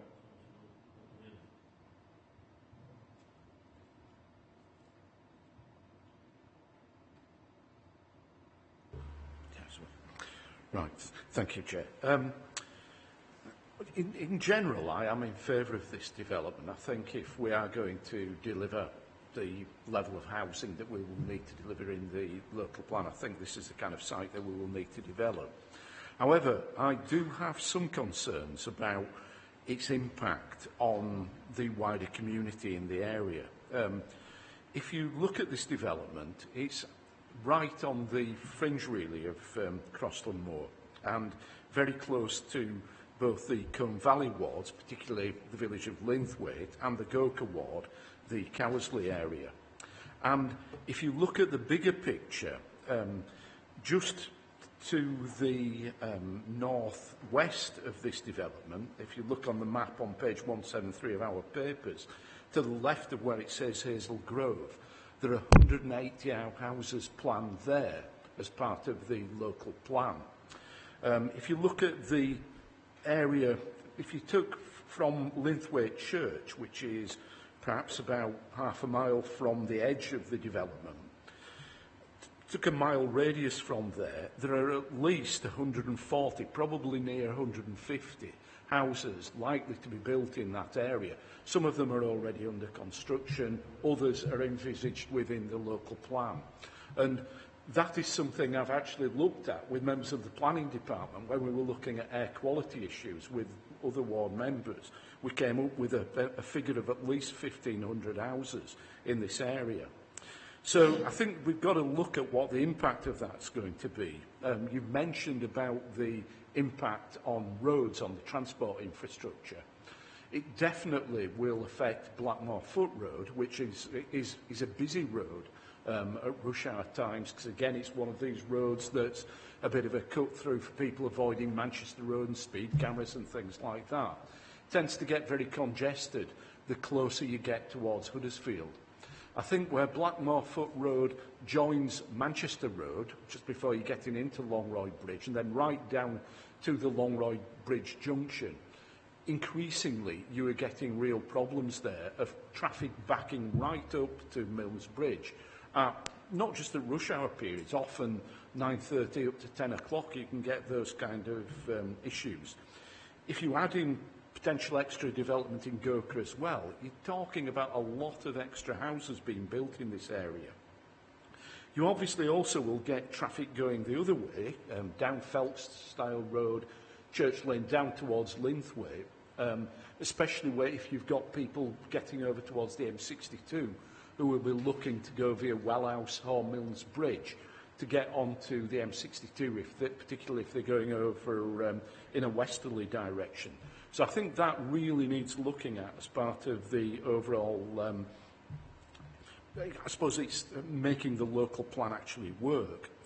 Another issue, I think, is what's going to happen to local schools. Linthwaite Ardron School is very close to this development. It's much closer than the schools that are in the Crossland Moor and Netherton ward. And we have invested a substantial amount of money there in terms of developing new primary schools. But are those the schools that are going to be chosen by the parents who are living in these houses when there's a much closer school just down the road from there in Linthwaite, schools which are already full? Yet then you've got, after the primary stage, it's the impact on the secondary schools, what's going to happen there. Doctors, medical facilities in the area, I think, is another big issue. Linthwaite is a large village. With the development that's taking place, it will become the most populous village in the whole of the Combe Valley ward. But it's got no doctors, it's got no doctors' facilities. Will the surgery that's being developed here, you mentioned it's linked to the sheltered housing that's being developed on the site. I think that's great. But will it be open for residents living in other areas as well? So I think all those things have got to be thought about when we're looking at this development, and we've got to try and ensure that we get the best possible contributions towards ensuring that we have got the infrastructure that caters for the people of the wider area, as well as these new houses.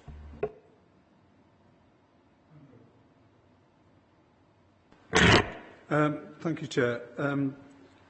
Yes, Councillor Walker has said a lot of what I would have said, and he's highlighted the traffic implications of this site, which, if you add it to the St Luke's Hospital site, which is only just down the road, and all of that put together, it screams out to me public transport. West Yorkshire, compared with certainly with Greater Manchester, is absolutely lousy in terms of its facilities for developing public transport, and it's time we got a grip of that, frankly, because the growth of private vehicle traffic is going to become unsustainable at some point. I was just looking at the figures for delays that are in these tables in the report, and it's actually quite frightening. Delays of 111 seconds, which in terms of fraying people's tempers and causing them frustration is quite a lot. So I think we would have to insist on improvements to public transport services. The other trouble, of course, is that Blackmore Foot Road is actually quite narrow in places, and I suspect you'd have to remove parking from parts of it in order to make it a freer flowing public transport, well, and indeed road transport artery. That we've got lots of roads like that. One going through the middle of Eckendyke comes to mind as well. So it's not unusual, but it needs to be sorted. And if one can develop tramways somewhere, not on this site, I hasten to add, but adjacent to it. And I'm quite serious about this because we just haven't got the public transport infrastructure in West Yorkshire that will do something about the great growth in housing development. And I mean, this is a big site. It's not as big as Bradley Golf Course, but it's still pretty big. And in a somewhat more constrained area than Bradley Park, where there are at least some wide roads adjacent to it. Councillor Walker said most of the other things. I just want to concentrate on the public transport aspect of this, which I think is going to be important and something we need to look at very seriously about developing. Not that we can put all of it onto the developer. I would stress that, but because some of it is stuff that we need to be doing elsewhere through the combined authority. So anyway, I'll stop.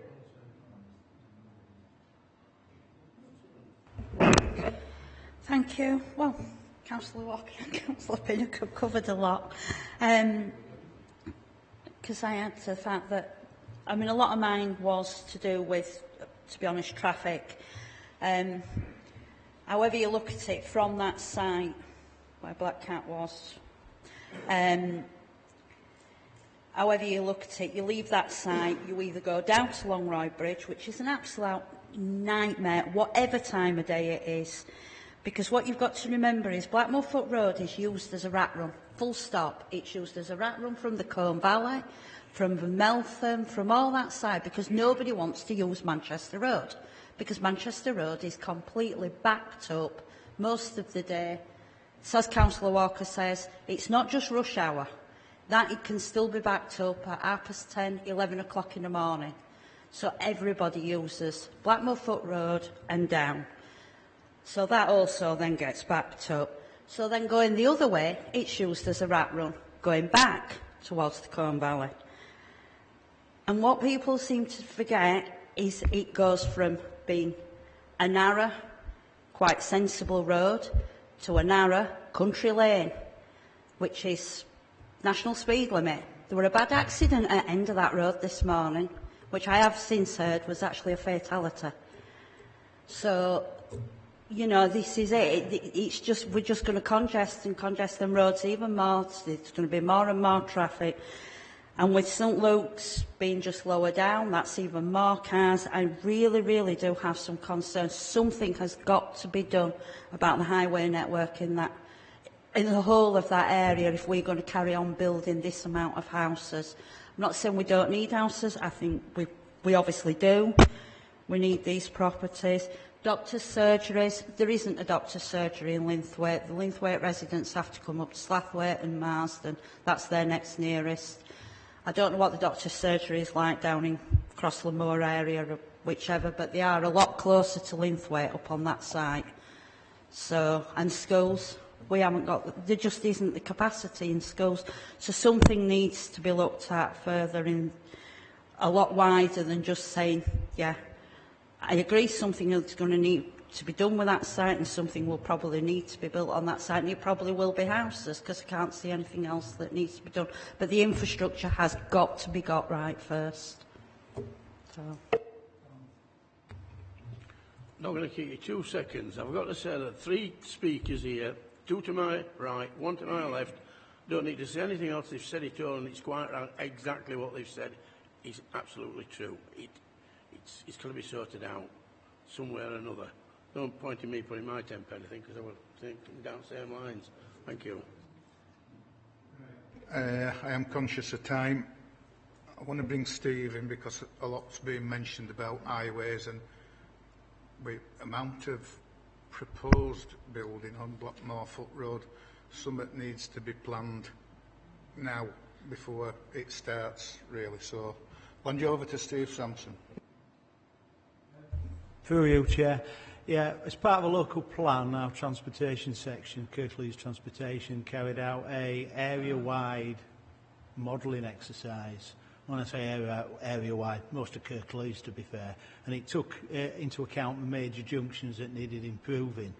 Now, obviously, there's Longroyd Bridge, Lockwood Bar, they need improvement. There will be some contributions from these developments, but it's also the linkages as well, the actual roads themselves, where they'll need some measures to improve vehicular flows.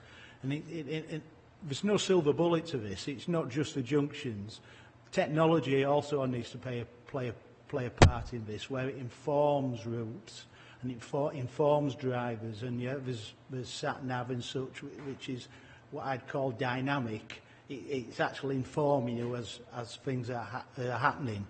And this technology will get better. Cars are getting more modern, as we know, as in the information that's passed to these cars and the information passed from cars up to the satellites, and then it will be to our signalised sections, signalised junctions and such. It's just important just junction improvements on their own won't be the answer. It will be technology, how we use the network, public transport, what informs public transport, and home working. It's a plethora of different measures. But in terms of this particular area, there are 2 main junctions that will be looked at, but we can do something at, and that's Lockwood Bar and Longroyd Bridge. And it's not the time you stood in a queue, it's the time it takes from start to finish. So you might feel that you're in a queue for a long time in a particular queue, but it's your destination time you need to be looking at as well. Back to, Councillor Pinnock, when you mentioned about 111 seconds, how that's been modelled has been modelled in a static fashion. That's in, all this traffic will be going down there and it's all queuing up. It really, when you put it into a dynamic version, you won't sit in that queue for 111 minutes. Some traffic will go another way. Actually, you might set off at a different time because you'll be a regular user. It won't be 111 seconds because the network will act differently. And to be fair, I can't project 8 years ahead. I can't.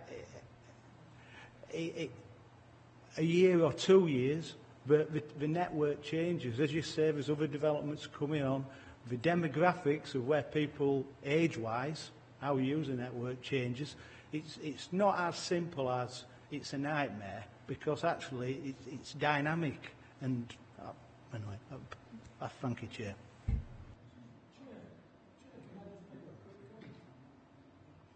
I'm surprised nobody else has picked up on this. Is this about the contributions, the 106s and everything anyway? I'll send the message back to you, Bill, through this. I will be looking at the viability statements and things. But for somebody like Steve to come back and say, look, well, we will be getting some contributions. In actual fact, we won't be getting much contributions. We've even reduced the housing, the affordable housing down to 20%, and they're not wanting to pay that. These people that's going to make money out of these houses are not going to put money back into the infrastructure. They don't want to put money back into the infrastructure because it affects their bottom line every single time. And that's where we, as officers and members, should be putting pressure on them. Should be putting pressure. 600 odd houses up there.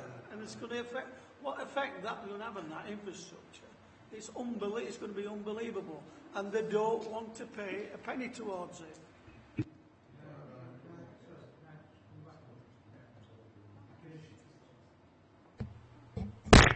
I can assure you, Councillor, we make every effort to get the, from a highways point of view, to get the maximum contributions. It's the leverage that we require from other areas to deliver that.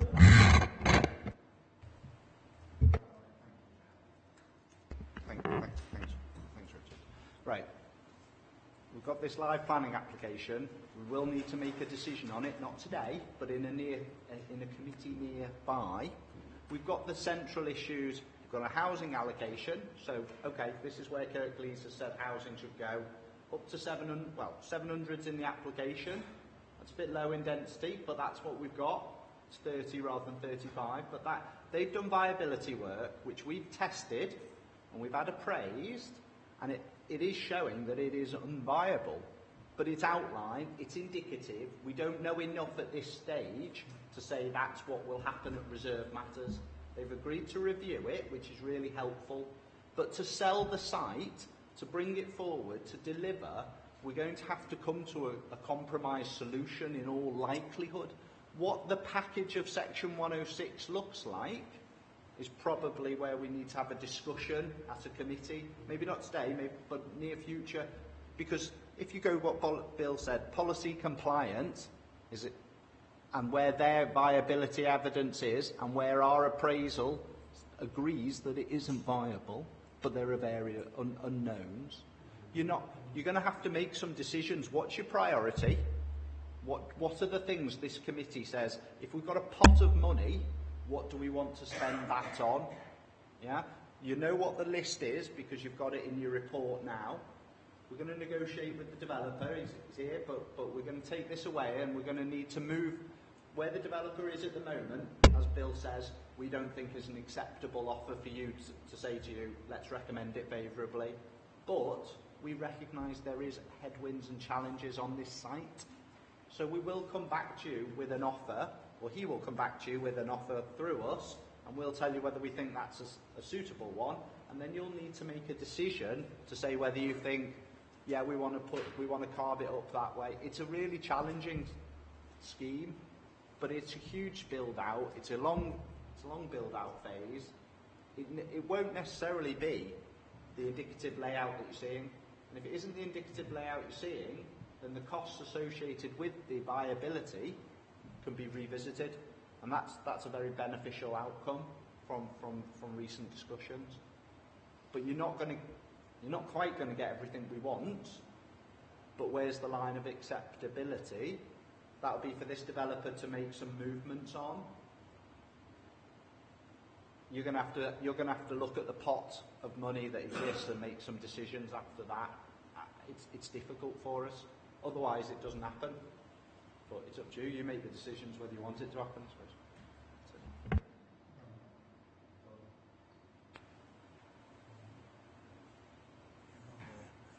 Oh, I'm on. It's all right.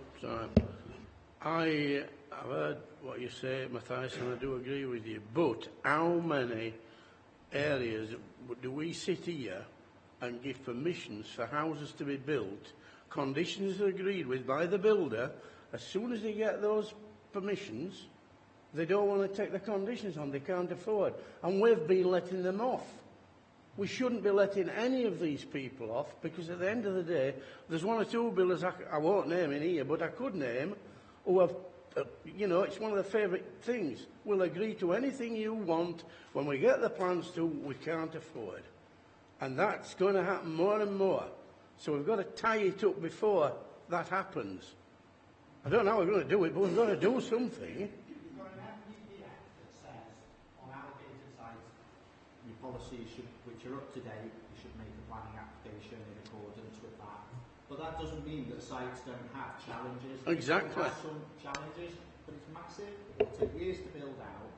We need to come to an agreement on a mechanism to review, and that's probably the discussion.